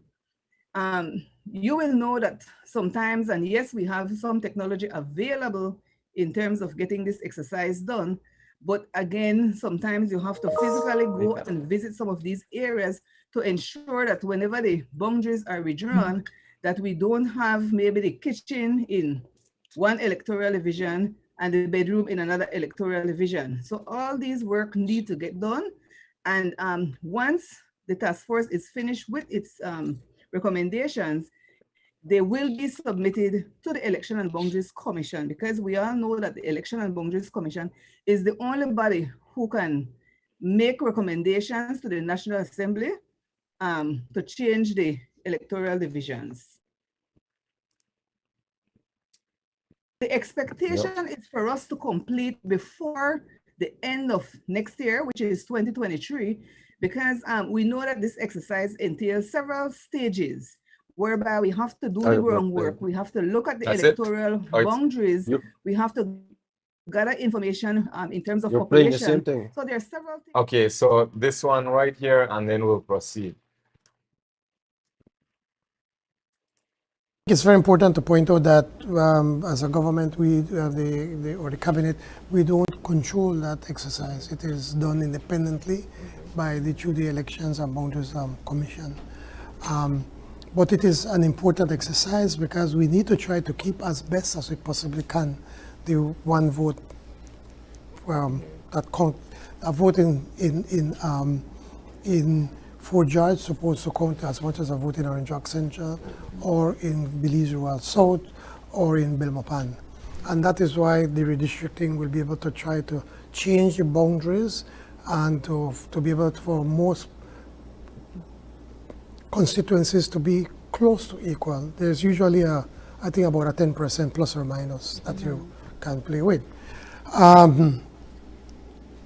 I wish we could see with 31 seats, but I don't know what is going to be the recommendation.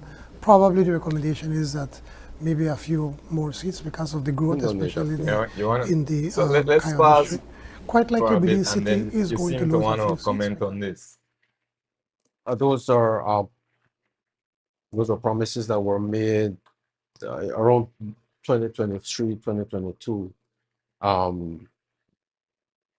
In that promise that the Prime Minister made to try to ensure that the redistricting was done before last election, he also mentioned before 2025 election, yeah. But there was this kind of subtle suggestion that we should increase the number of seats.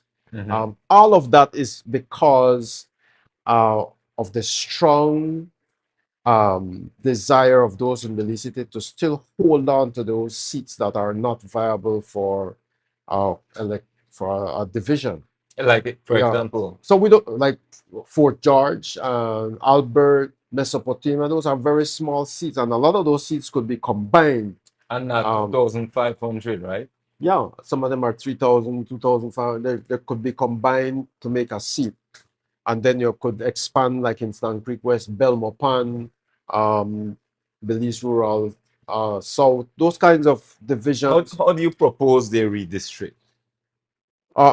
Well, that has to be done in accordance with the Constitution. And so we hope that the Elections and Boundaries Commission this time will be very objective and stop pandering to these political influences. The last time was poorly done. That is why it couldn't even go to the House. I was rejected before it couldn't even, just because it was poorly, it was not within international standard of democracy. One of the suggestions they made, for example, was to maintain Fort George division, where the Minister of Constitutional Affairs is from, is to tie in Kikaka with Fort George. That was I found that very almost like ridiculous. But why though? To maintain Fort George, and then you just tag on Kikaka to it, and then you call it Fort George. That was one of the recommendations. So residents from Kikaka would have to they are part of Fort George, yeah, rather than merging Fort George with another in Belize City. In Belize City, but it is that kind of, and so his suggestion, maybe we should increase the number of seats. I don't think that is necessary. So 31 sufficient. In fact, in Jamaica, with 10 times more population than Belize, is it? They have like 60 seats, I think it is. You have thousands in our. I don't think if we expand the number of seats, then you'll have the same kind of situation where we have to have more ministers of state. We have to pay more constituency development fund. It's not necessary for that makes economy that is already. So it's Stan Creek West that has about 11,000. Right now, closer to 12,000 now. Close to 12,000. So what they would do is that could be 2 divisions right there. Yeah, split that in 2. That could be split in 2. So when that is split in 2, wouldn't we need another one to make it 32? No, it just means because you combine some in Belize City from 10 to, let's say, 6.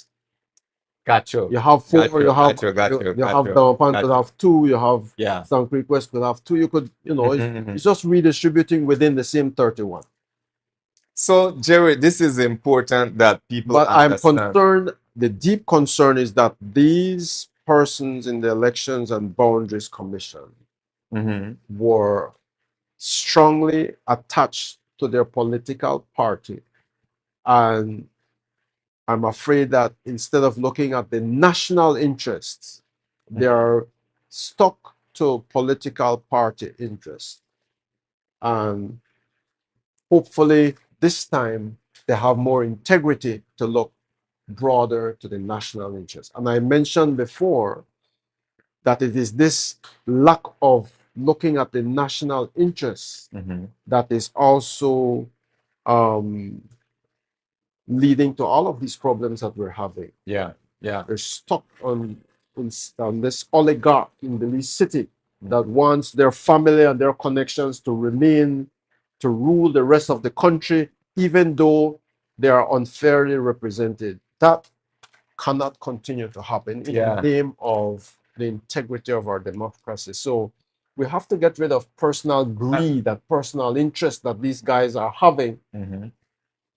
And ironically, although Belize City has far more than far more representation than in comparison to the other parts of the country. You still have pockets of crime and violence and recycling of the same impoverished conditions, especially of Black people. While you have this elite maintaining their power base, you have deep suffering in housing, in access to quality care and education, those kinds of things, even though they are overrepresented as we get less. So we get less. I want to read a comment here. They have a question for you.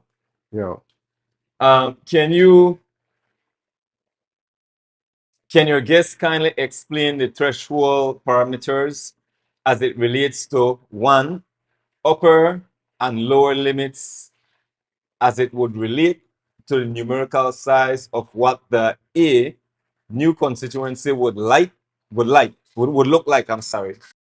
Question 2, what will now be the trigger for future government to execute a redistricting exercise without the executive being told by the judiciary to do it and then get it done? Thank you for your service to Belize. Should I review that? You got it? Yeah, I got it.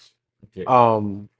So the trigger should be if you have an Elections and Boundaries Commission that exists with integrity and in the national interest, they should be reviewing the numbers of electors in each electoral division periodically, maybe every 5 years, maybe every 10 years.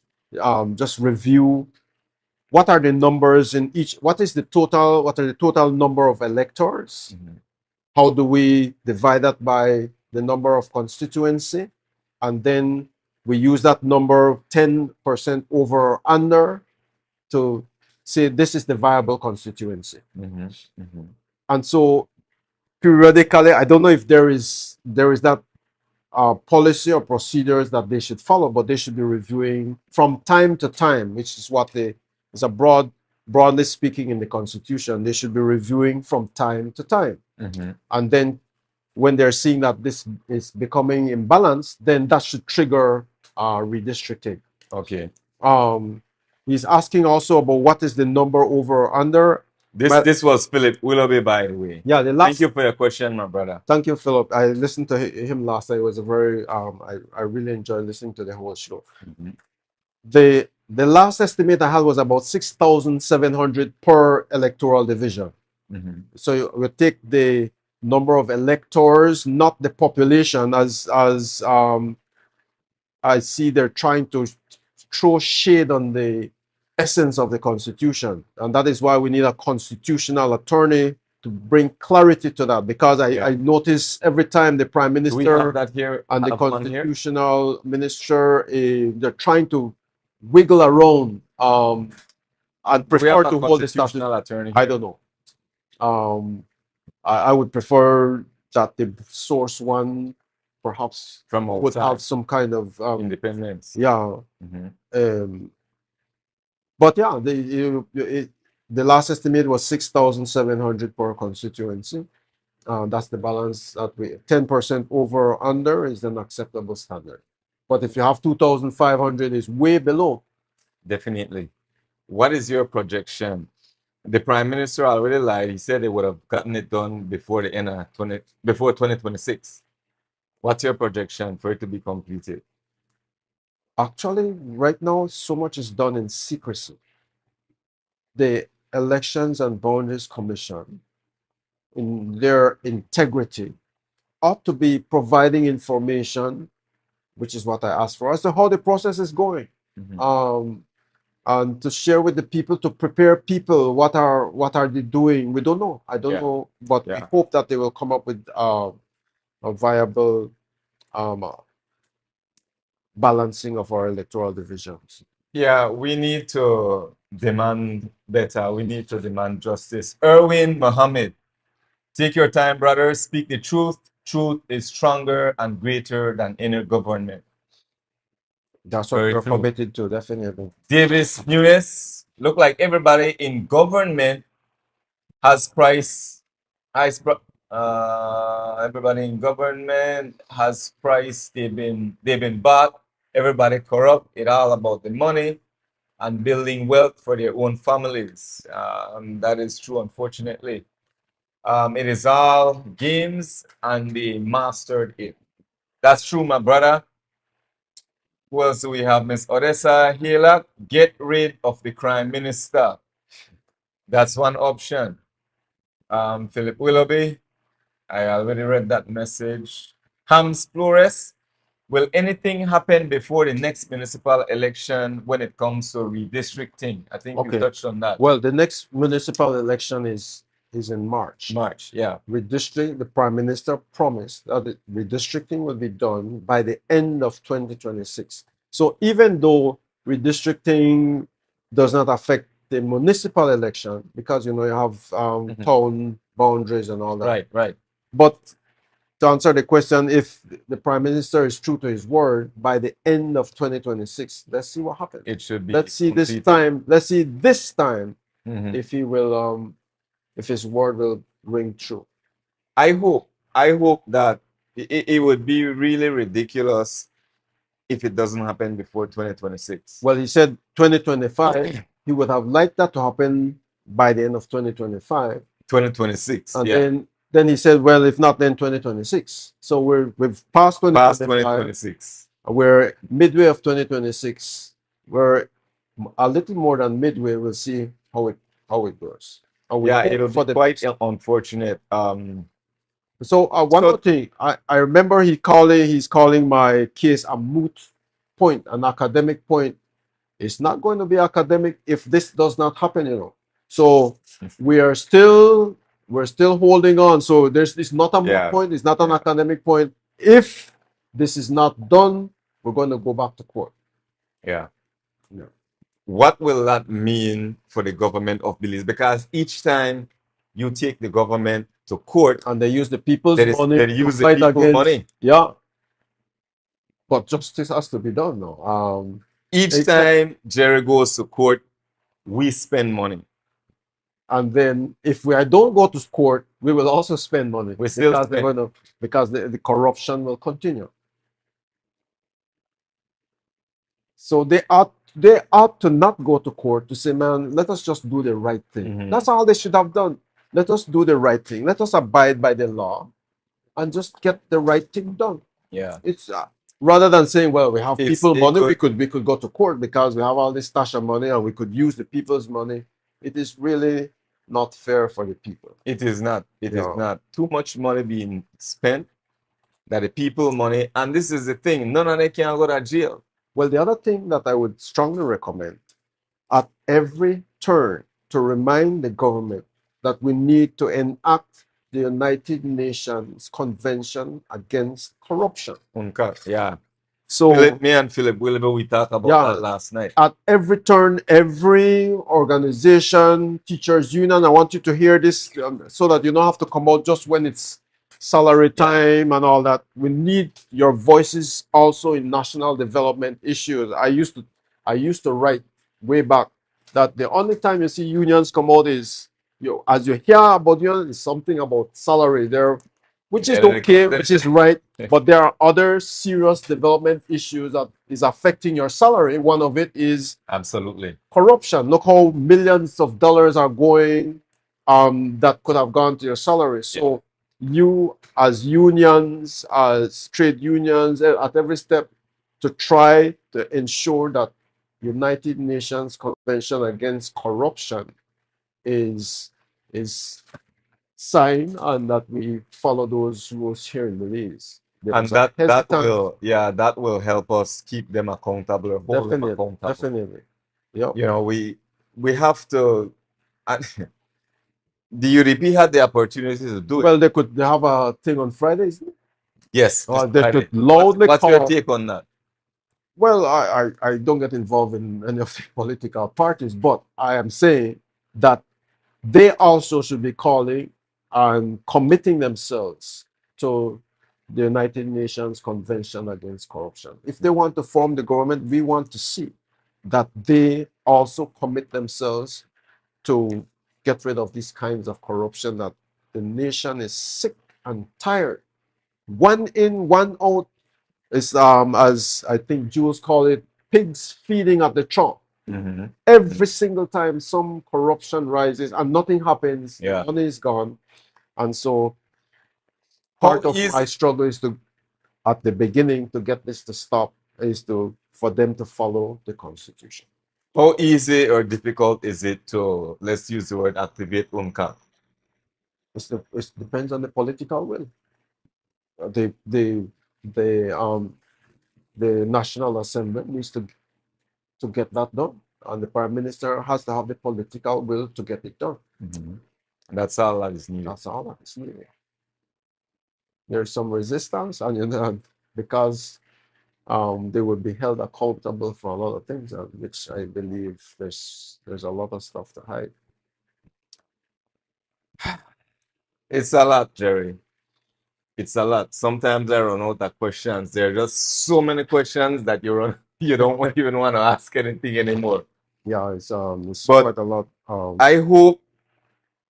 I hope that the Prime Minister is listening. And what about people encouraging their area representative to speak out? What about that? I'm very surprised, for example, that the area representative for Stand Creek West has not stood up and said, look, we must. He could have done that before the last election. Filing out a favor with the Prime Minister? Or the same area representative of Belmopan or other area representatives could say, listen, we have to do this. We cannot continue. They themselves are part of the problem when they fail to say, this must be done before election. Now they continue to just accept the status quo. Do you think that one day our elected officials will respect us because they don't respect the people? Because they don't respect the people, because the people also corruption is not only with these leaders, it's also with the people. With the people too. Yeah, from the time you will accept a barbecue and some alcohol for a vote and maybe a $50, then you are also part of the corruption. And Ashcraft said they become part of the corruption. And so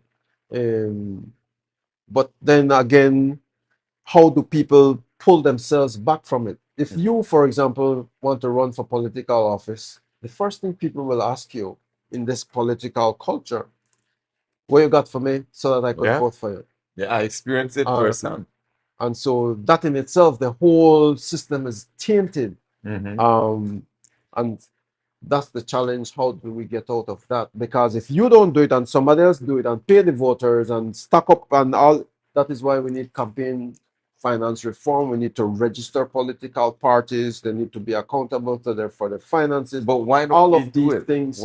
I mean, all the things for the benefit. Are you asking the political parties to do it when it is in their favor not to do it? That is why we're in this jam, because both parties. But then we just accept it like. While when they're not in office, they say, well, when we get in there, we're going to. Every time we hear that, but when they get in, then same more. That's because, as I said, we need more leaders with integrity, leaders who are looking at the national interest, and those are not really the popular ones. People want leaders who could you have the status quo. You have also requested information under the Freedom of Information Act to get details about commerce. Like, is there anything you could, any details you could share on that? There was some information that I got for that. I was pointed to some links for me to look at. I have not really. I think I shared those links with you. You did. I haven't gone through in as much detail as I would like. But I could do that in another show if you'll. Okay. Can you just give me a summary? What's happening with that? What are you asking for? Is that something you could share? Oh yeah, I was asking for how the decisions was made to grant contracts to what is to the developer, what is the status of it, what is the plan that was given for the decision to be made to grant that developer access to commerce, right? Those kinds of things. And I wanted to know, because I wanted to know how is this going to help the community and the country. You could look at the decisions were made and you could look at, study those and make some projections if it is in the best interest of the country, if there was some political influence that would be negatively impacting the community, how the community will benefit. There's just a lot of layers that I was interested in finding out. So that's good. That's good. Please keep me abreast. Yeah. You know, when you get any other update regarding that. Definitely. Jerry, redistricting. Folks, families, friends, Jerry Enriquez, we're talking about redistricting and fair elections. This is a table that I want to share, Jerry, and you could probably just help us expound on this a bit.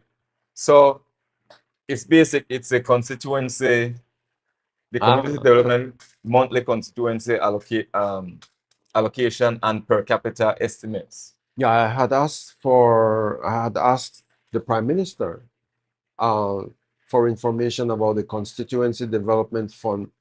Not only the figures, but what is the process for reporting that this fund was spent, there was accountability in the spending of these funds. What are area representatives using these funds for?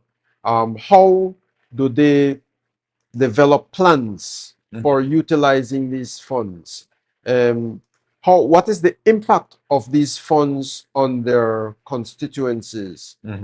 How do they distribute these funds? All of these kinds of information to show that there is some kind of, so that an area representative cannot just receive these funds and not report and just pocket it or spend it wildly. We don't know.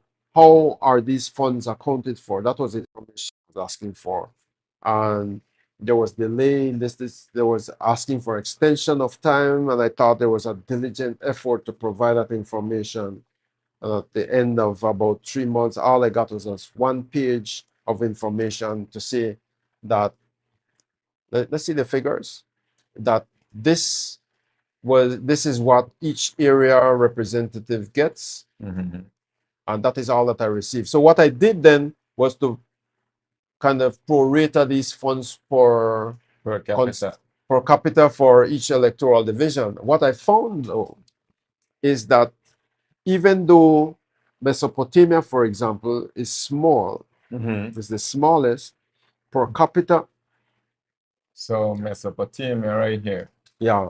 So Mesopotamia has less than 2,346, and they get $10,000 per month. Therefore, each per capita, and it doesn't mean that ech person will get that, but just to look at the fairness of the distribution, they got like the highest $4.30 odd cents. So in other words, a voter in Mesopotamia worth $4 and where is it? $4.26. And then if you go to Stan Creek West at the top, for example, Stan Creek West, which has about 12,000. That's way at the top. If you go to the top, let's see. Okay, here. Stan Creek West. Oh, it's not there. Maybe at the wait. Oh, here it is. Okay, at the bottom. I'll go at the bottom. So Stan Creek West has about right here. Yeah, so Stan Creek West has 10,922. That was then. That was then. It's going on 12,000. Yes. Right? So, and then it's like $1.83. Oh my God. Stan Creek. So this is showing us Stan Creek West ought to get more allocated because it's a very large constituency. Right. And but that is not happening. Yeah. So if people look at that, just look at the numbers and see. So all that is showing that because of the imbalance, people are unfairly catered for. Yeah, we got to do something about this. This is our responsibility. We can't just, I notice some of you tuned in tonight. I want to ask yourself the question, are you just watching for watch? Just to, well, it shouldn't just be entertainment. We got to be ready. We got to be ready to act. We got to do our part. You know, Jerry, you're doing your part. It takes a lot of work. For me, I do my part. You at home, talk to your children. Talk to an area representative. Talk to the leaders in your community. We have to stay informed. We have to help push out the information. Friday at that march, that rally, I hope it turned out well. My thing to everybody, don't look at it as a UDP thing. Belize need to turn out. I understand some of you don't want to be political, but our voices need to be heard. There's too much happening, and things are just being swept under the rug. One corruption after the next. Yep. That like you peel one layer of onion, another one, non-stop. Well, all of these things happen because people were just watching and hoping it would be different, but it cannot be different until people lend their voices individually and collectively to make the change that they want to see. Yeah. And so again, I call on unions, the bar association, the churches. They must be saying something to improve the quality standard of our lives in Belize, but also to ensure that our democracy is respected, that the laws are respected by those, especially who swear on the Bible at the beginning of each term that they will uphold the Constitution. Yeah. I don't know what kind of swearing they're doing, On the Bible. They swear that they will do it, but at the same time, they just break it and they come on the teeth and do all kinds of things to benefit their families and their friends with absolutely no conscience, and to say, I did not do wrong. They know that in their conscience, they can't even figure that they did wrong. Yeah, and just say, I did not do wrong. That a person to say that to themselves, I did not do wrong when wrong was committed. But you know what is equally the same, Jerry?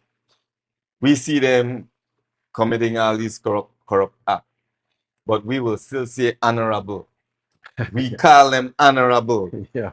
What is honorable about stealing? His worship? Are you worshiping something else? No, I just had to mention that. Yeah. We still insist on calling these people honorable when they do dishonorable things. And they like it, They love it. Yeah, they love it. Flattering titles. Yeah. You know, too much should be said. Let's take a look at the comments. We have 10 more minutes. It's 9:49. Oh.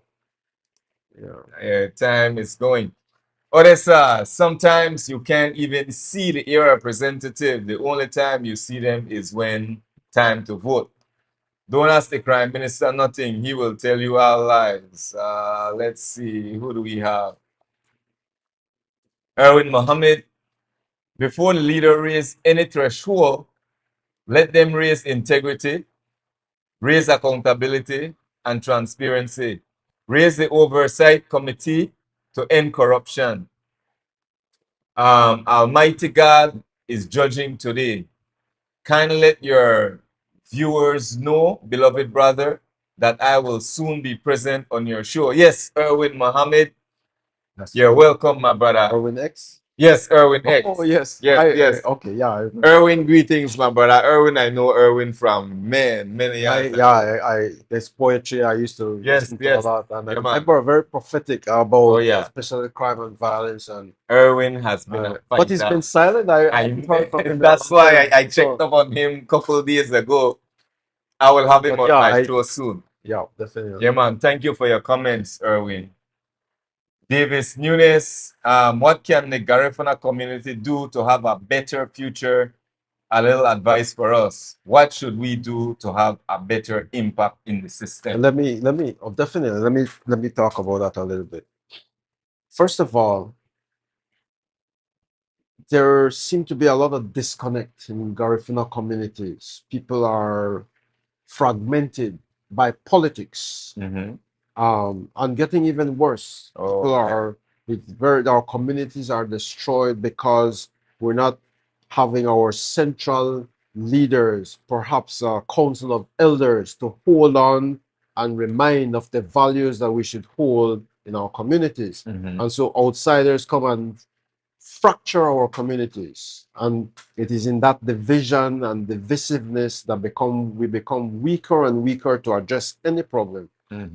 So how do we try to build or to reconnect as a people and build trust and collective leadership that will look after our interests and build upon that? That's a big question that I would just leave there. I don't have the answer, but it is getting worse and we're becoming fractured. Not only are we becoming fractured, once the people leave, let's say they go abroad to live, most likely those who live abroad will not return. Or if they return, it's out of their nostalgic memory of what they left behind. And sometimes they become very impatient with what they see after they've been away for so many years. And sometimes I have to caution having a kind of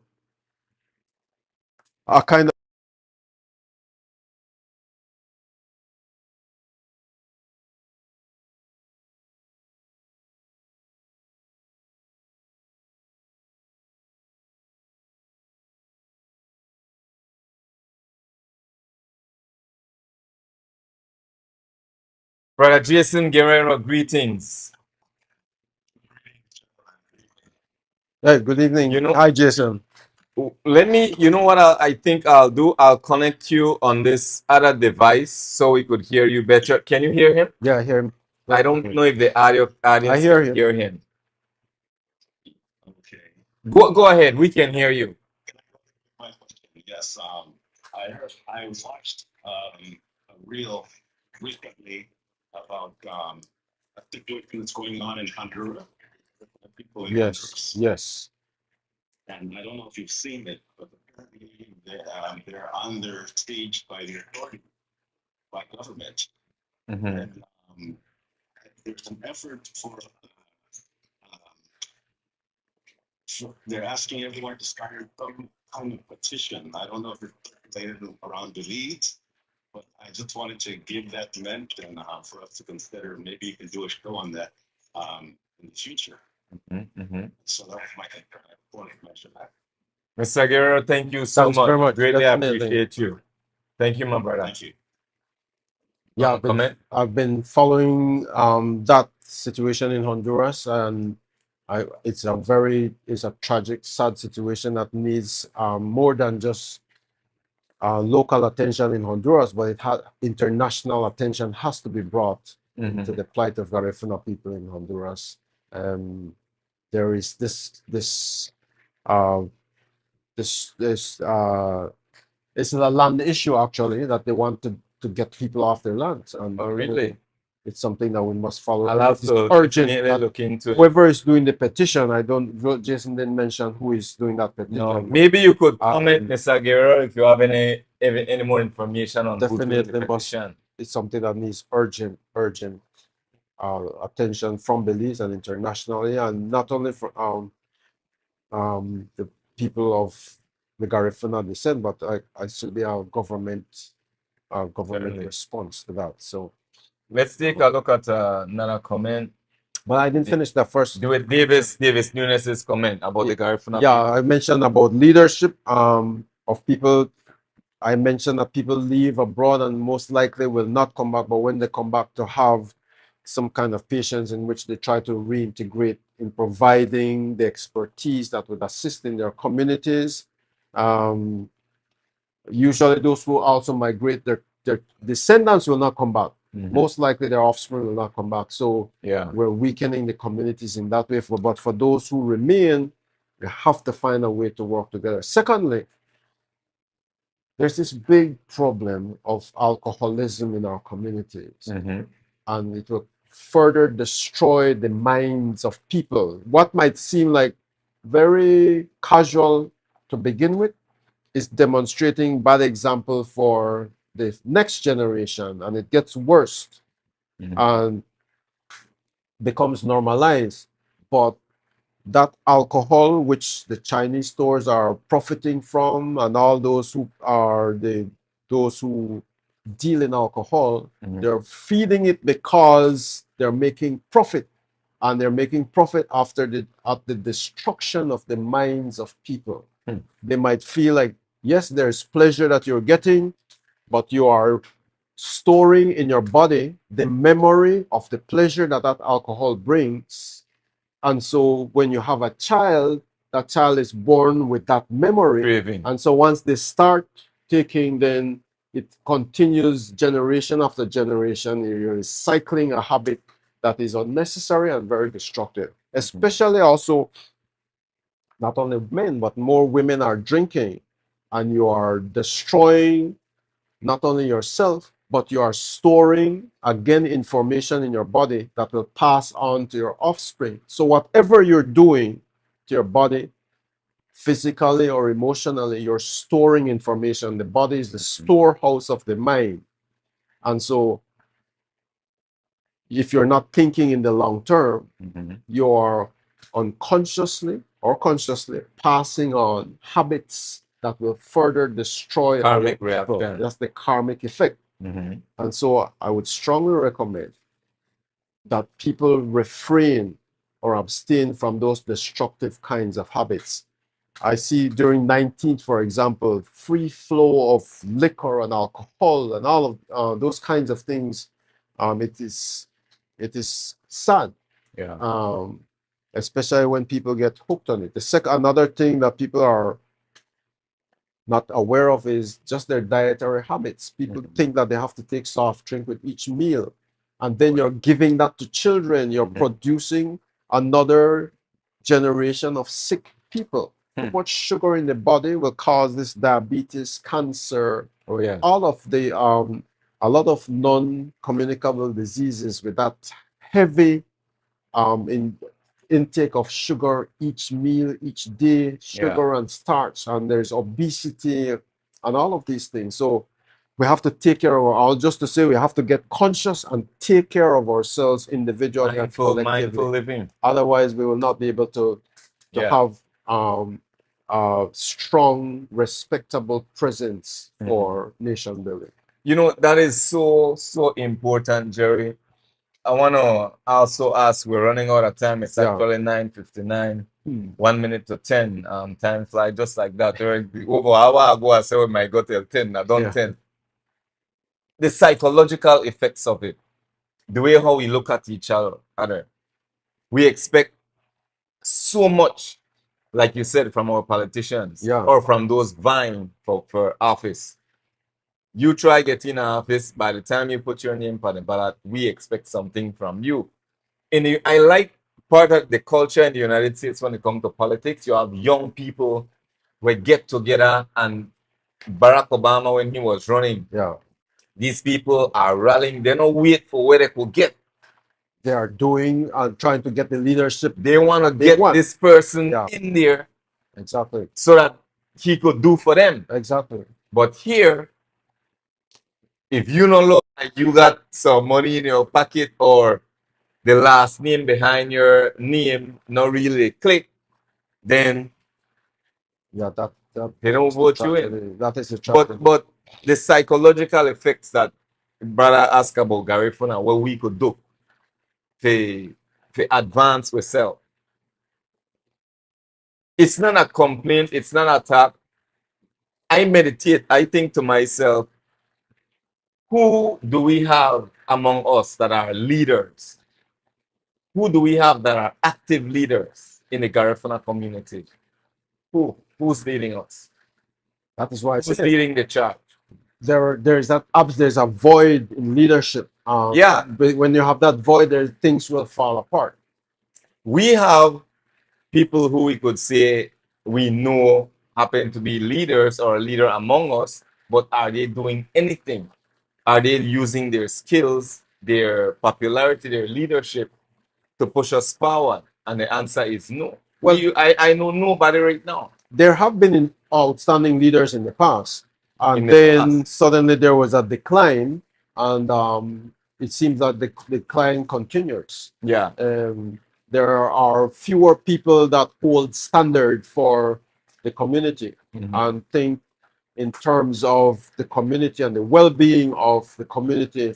It has become very individualistic, and likewise those who select leaders want to know what they will get individually rather than how can that person leverage his leadership for the collective good. And so that kind of conversation is lost. And so these are troubling times, not only in Belize, but all over. As we see even in the United States, there is a decline in the kind of values to hold leaders. And look at Trump.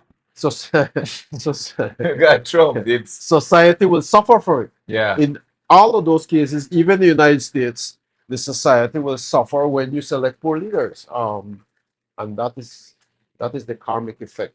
Yeah, definitely. And people select leaders as a reflection of how they would like to see their society. So if we select a leader just because, oh, that one like party, give me a lot of drinks, give me these things, then but you know, then we will suffer the consequences. We don't think much about how it affects us. Yeah. Like election time, you hear the noise, you hear the hustle and bustle, people getting drunk, they're drinking, they're getting paid. And after that, PUP win. March 12th, was it? Yeah. March 12th. By March 13th, CEOs don't get advance. Definitely. Or for March 12th, they don't get raise. Yep. Immediately after election. Here's a question I always ask myself. You have students graduating each year from high school, junior college, UB, Gale. How many of them are really grounded in understanding how our political system works, our constitution? How many of them really know, but yet they're expected to vote and they select leaders? And a lot of it is done in ignorance. They get so caught up in the noise, and really, are they really discerning quality leadership for the country? And then a lot of young people who know and want to get involved do not see anything that inspires them. They're not seeing the examples that draw them in. And so you have a brain drain. People just give up and just say, well, you know what? I do not see any future in this repeated cycle. And a lot of people leave, or those who stay become frustrated. There's an internal battle within a lot of young people who are highly qualified, want to do well, want to contribute to the country, and they're seeing all this corruption. It's recycled repeatedly. I want to.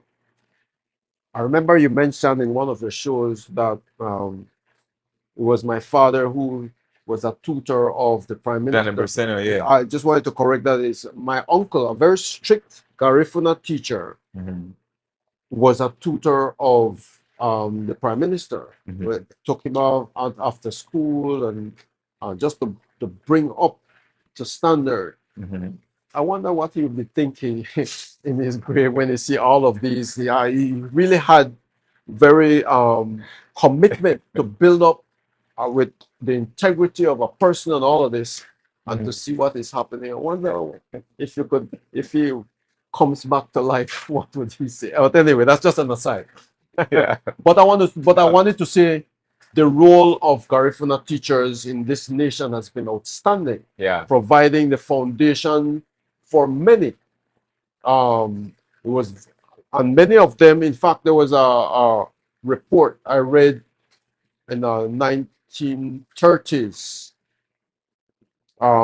archaeological study done by some archaeologists in London, who was saying if anybody should lead this country, he sees those Garifuna teachers as the best option in the 1930s to be leaders of this country because first of their integrity, the multiple languages they spoke of all ethnicities in the country, their familiarity with nationwide, they have a nationwide scope of awareness because, you know, they're teaching, for example, my grandfather taught in San Antonio, Toledo, he went to Progreso Corozal, he taught in San Ignacio, so they have a feel of the different cultures. They understand what is nation building. If you have somebody very limited, they grow up in Belize, they don't even know PG, but yet they're supposed to make decisions to affect everybody. Then you have those kinds of that's safe. So the quality and training of leaders is important. And so for me to say then that if we expose our youths to different cultures across Belize, especially those in Belize City, take them out and let them have a feel of the different cultures, it will give them a kind of a grounding for what this nation, Belize, really is. This has been informative. If you don't mind, pass me this book, Jerry, please. I know you didn't come here to promote a book, but this is Jerry's book. This was written about 5 years ago. 2017 is when it was. Yeah, that's about 10 years. Yeah, almost 10 years. Yeah, time flies. Listen, you could be a Garifuna Creole. This is a book that I highly recommend. It is called Education. To Educate a Nation. Educate a Nation, Autobiography of Andres P. and Jane V. Enriquez. These are your parents. My correct? grandparents. Grandparents. Yeah, they're pioneer educator in many rural schools all over the country. My grandfather opened the school in San Antonio, Toledo, and he was the longest serving principal of that school. He spent almost 28 years as principal of that school. And the importance is that if that school was not stabilized, then the community would have been fractured. So he held that school together, that community together through the school that the Catholic Church opened. He served as principal of school in San Ignacio, in Progreso, Barranco, and other parts of the country.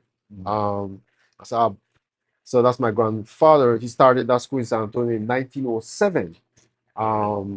And then because of that, then my father spoke Maya, Mopan Maya, Quechua, Spanish, Garifuna, English. I heard these languages just switch in my house when I was growing up to show that he had a broad perspective of what Belize is. And so for me to say then that those who are leaders of this country, if they do not have some broad perspective of the nation, then they're very, very narrow in their decision. And so it becomes like a Belize city-centric kind of way to view the nation. And therefore, decisions like where is the best comparative advantage for developing certain things like it will remain unbalanced. Yeah, so it'll always. It's just where can they find this book? This book available at Dacre's Stationery and Books in Belmont. In Belmont. Dacre's Stationery. Folks, Jerry didn't come here to sell this book, but I noticed you had it. Yeah. I actually have a copy as well.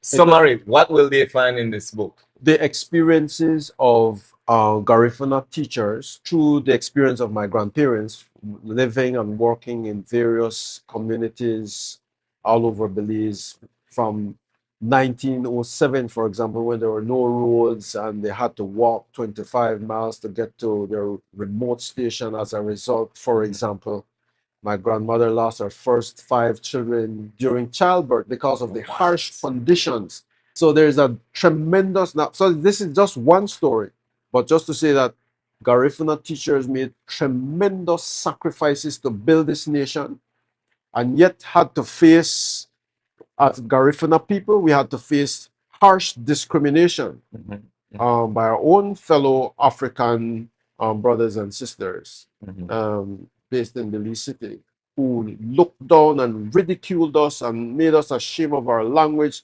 Those are histories that we need to be aware of. And it doesn't mean that that discrimination, is not as bad as it was, but in those days, we were ridiculed and tried to be shamed out of our language. And that is why, in effect, Garifuna people, many gave up their language to adapt to the language of the same persons that tried to shame us out of our language, while they do not have any interest in our language. So we have those kind of dynamic in Belize's history.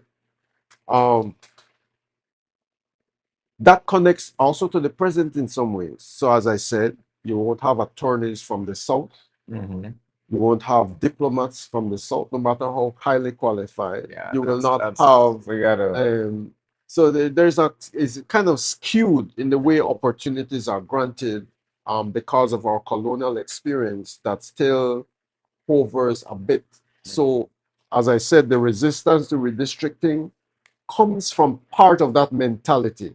The choice of dredging 8 million square cubic feet of seashore rather than use a natural deep water port comes from those kinds of mentalities. That's the undercurrent that I spoke about. That I suspect continues to flow through in our national development. So when you see CEOs selected, no matter how qualified, those who toiled in all the remote areas and their descendants, the Garifuna people, are not part of that. Do we have any Garifuna in parliament? I don't recall. Let me see. No, we don't. Even in our communities, we are not represented by us, and so those are issues that we need to talk about in our nation building. And so that all that goes to that question that was asked, but it's all interconnected. And if we do not discuss these and arrive at an awareness to say that these old ties must be broken down so that we are a free people and that people have equal opportunities, that people are fairly represented, all of those things are important to be part of the discussion. Jerry, this has been very informative, brother. We have people still commenting. Again, 12 minutes, 13 minutes, 14 minutes past the time. Friends, family, to all of you, wherever you are, Dangriga, Sarawi, Hope Creek, Georgetown, Placencia, Hopkins, Pomona, Belize City, Corozal, PG. Thank you all for tuning in. This is Dangriga Unmuted. We unmute the truth, we demand change. I've been joined by my guest. This is our special moment. I'll actually come. Yeah, Dangriga, you said you wanted to be in the studio and make we chop it up. So thank you very much, Jerry. Really and truly, not just for coming here, but for staying strong for all of us to make sure that you try keep the government, keep them in check, so to speak. Not to forget that this is important. We have to redistrict. We have to have fair elections. So thanks again. Thanks for fighting for us. Thanks for fighting for all of us, folks. And one more, to remind people that I can't do this alone. I want to thank all those who support. They send whatever financial support for this to continue, whatever words of encouragement. I really appreciate that. That is what keeps me going. Sometimes I wonder if it's really worth it. And people just send words of encouragement. I'm grateful for that. So thanks, everybody. I couldn't do this without your support. Yeah, I want to add to that. Support what Jerry is doing. I will say this as an individual who knows you. Jerry is not going to go and support me. And as much as I get the opportunity to do so, I encourage people support the fight for redistricting. Reach out if you need to reach Jerry. I don't know if you want me to put the number. Yeah. I'll put his number on the screen. Support whoever you can. There is also a GoFundMe. I don't know if it's still not active. Might have to work on that again. Okay. Right? We are working on a GoFundMe. This is important. So support the brother however you can. Everyone, good night to each and every one of you. Inebese. Abayisin. Jerry, your final words? Thanks for having me. I really enjoyed the conversation, and I hope that people will take on this as part of their struggle. So I'm not just doing this for myself, but wherever people can mention that this redistricting needs to be done, it's important. But this is more than redistricting. This making sure that our democracy works for the benefit of all. Absolutely. Jerry, my brother, thanks again. Thank you. Greatly appreciate you. Folks, until next week, Wednesday, I say ayo. The people in. And if you're not serious about change, I suggest you stay out of the way and give Cyril Uruwe Garcia. Make we give her this chance. We want this change, we need this change, we need that change right now. We need our country back from the PUP and the UDP. We need our country back. Things are getting harder and harder every day. We need our country back. Cyril Uruwe, he look on the play. We need our Dangriga back. Uruwe na fire. He's a proven leader. Uruwe na fire. Fearless advocate, Uruwe na fire. Son of soil from Dangriga, Uruwe na fire. Ready to fight for his people. We want this change, we need this change, we need that change right now. We need our country back from the PUP and the UDP. We need our country back. Things are getting harder and harder every day. We need our country back. Cyril Uruwe, he look on the play. We need our Dangriga back. Uruwe na fi we, set an example for all the youths. Uruwe na fi we, beginning of golden age. Uruwe na fi we, true representative for all of us. Uruwe na fi we, the Dangriga walk quick and Sarah we. We want this change, we need this change, we need that change right now. We need our country back from the PUP and the UDP. We need our country back. Things are getting harder and harder every day. We need our country back. Cyril Uruwe, he look on the play. We need our Dangriga back. And for anyone who said they don't know the man, you know, originally Rick Paleka. Remember Auntie Lily Paleka? That's Auntie Lily's son. On election day, I will not go to the polls and betray my conscience.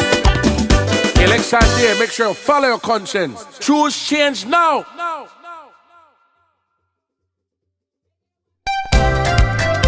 The people's campaign. And if you're not serious about change, I suggest you stay out of the way and give Cyril Uruwe Garcia. Make we give her this chance. We want this change, we need this change, we need that change right now.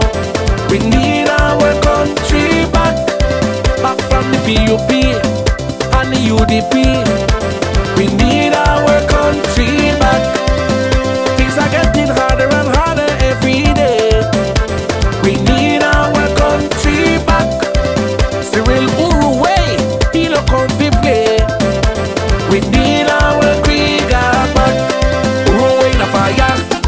He's a proven leader. Uruwe na fire. A fearless advocate. Uruwe na fire. Son of soil from Dangriga. Uruwe na fire. Ready to fight for his people.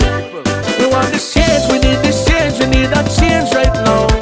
We need our country back from the PUP and the UDP. We need our country back. Things are getting harder and harder every day. We need our country back. Cyril Uruwe, he look on the play. We need our Dangriga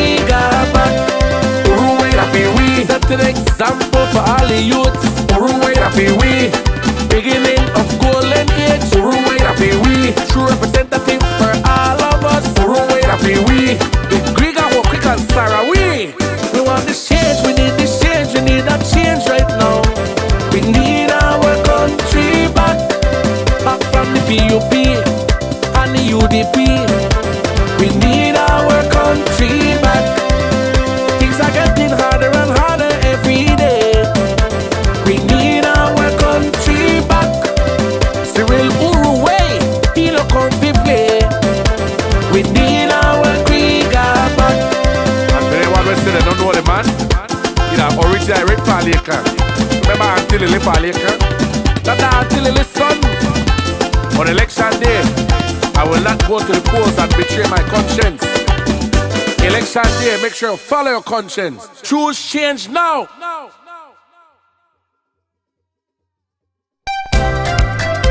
The people's campaign. And if you're not serious about change, I suggest you stay out of the way and give Cyril Uruwe Garcia. Make we give her this chance. We want this change, we need this change, we need that change right now. We need our country back, back from the PUP and the UDP. We need our country back. Things are getting harder and harder every day. We need our country back. Cyril Uruwe, he no come to play. We need our Griga back. Uruwe na fire, he's a proven leader. Uruwe na fire, fearless advocate, Uruwe na fire. Son of soil from Griga, Uruwe na fire. Ready to fight for his people. We want this change, we need this change, we need that change right now. We need our country back, back from the PUP and the UDP. We need our country back. Things are getting harder and harder every day. We need our country back. Cyril Uruwe, he no come to play. We need our Griga back. Uruwe that feel we. Set an example for all the youths. Uruwe that feel we. Beginning of golden age. Uruwe that feel we. True representative for all of us. Uruwe that feel we. Dangriga, quick and Sarah, we want this change, we need this change, we need that change right now. We need our country back, back from the PUP and the UDP. We need our country back. Things are getting harder and harder every day. We need our country back. Cyril Uruwe, he no come to play. We need our Griga back. And for anyone who say they don't know the man, you know, original Red Paleka. Remember Auntie Lily Paleka? That's Auntie Lily's son. On election day, I will not go to the polls and betray my conscience. Election day, make sure you follow your conscience. Choose change now.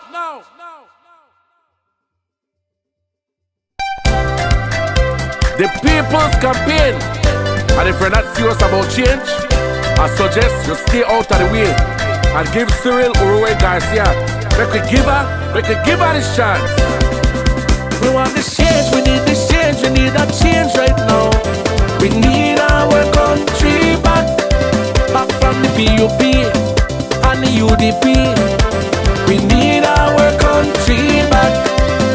Things are getting harder and harder every day.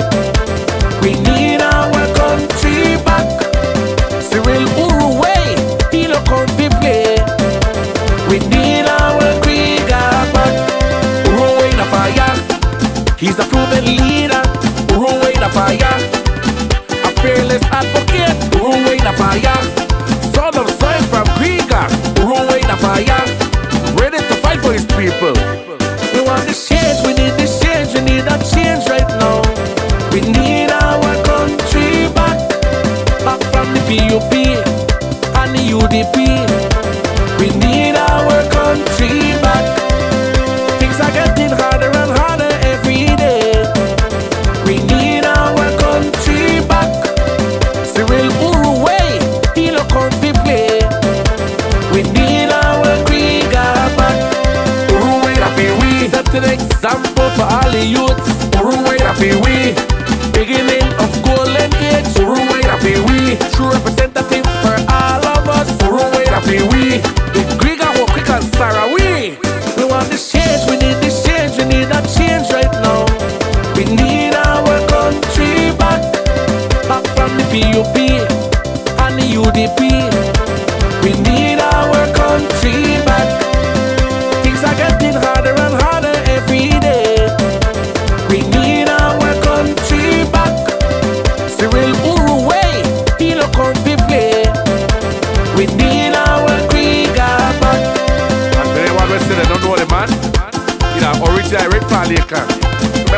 until you fall later.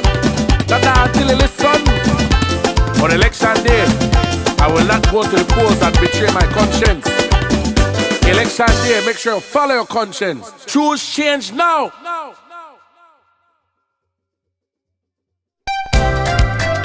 The people's campaign. And if you're not serious about change, I suggest you stay out of the way and give Cyril Uruwe Garcia. Make we give her this chance. We want this change, we need this change, we need that change right now. We need our country back, back from the PUP and the UDP. We need our country back. Things are getting harder and harder every day. We need our country back. Cyril Uruwe, he look out to play.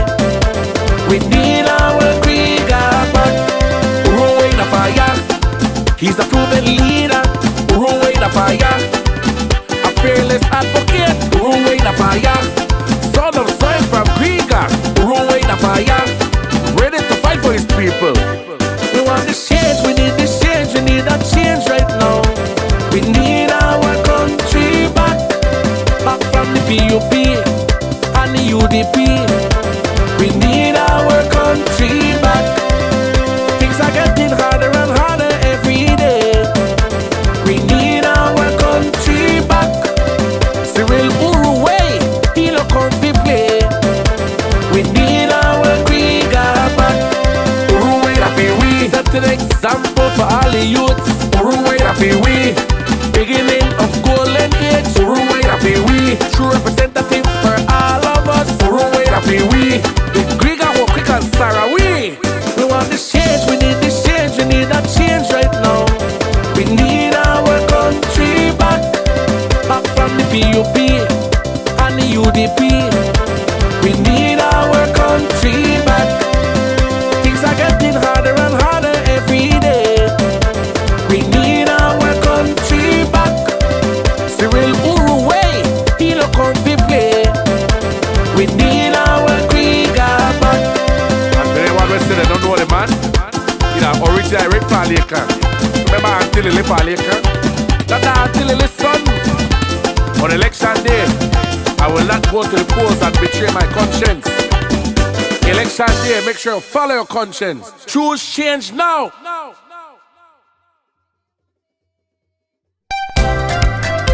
The people's campaign. And if you're not serious about change, I suggest you stay out of the way and give Cyril Uruwe Garcia. Make we give her this chance. We want this change, we need this change, we need that change right now.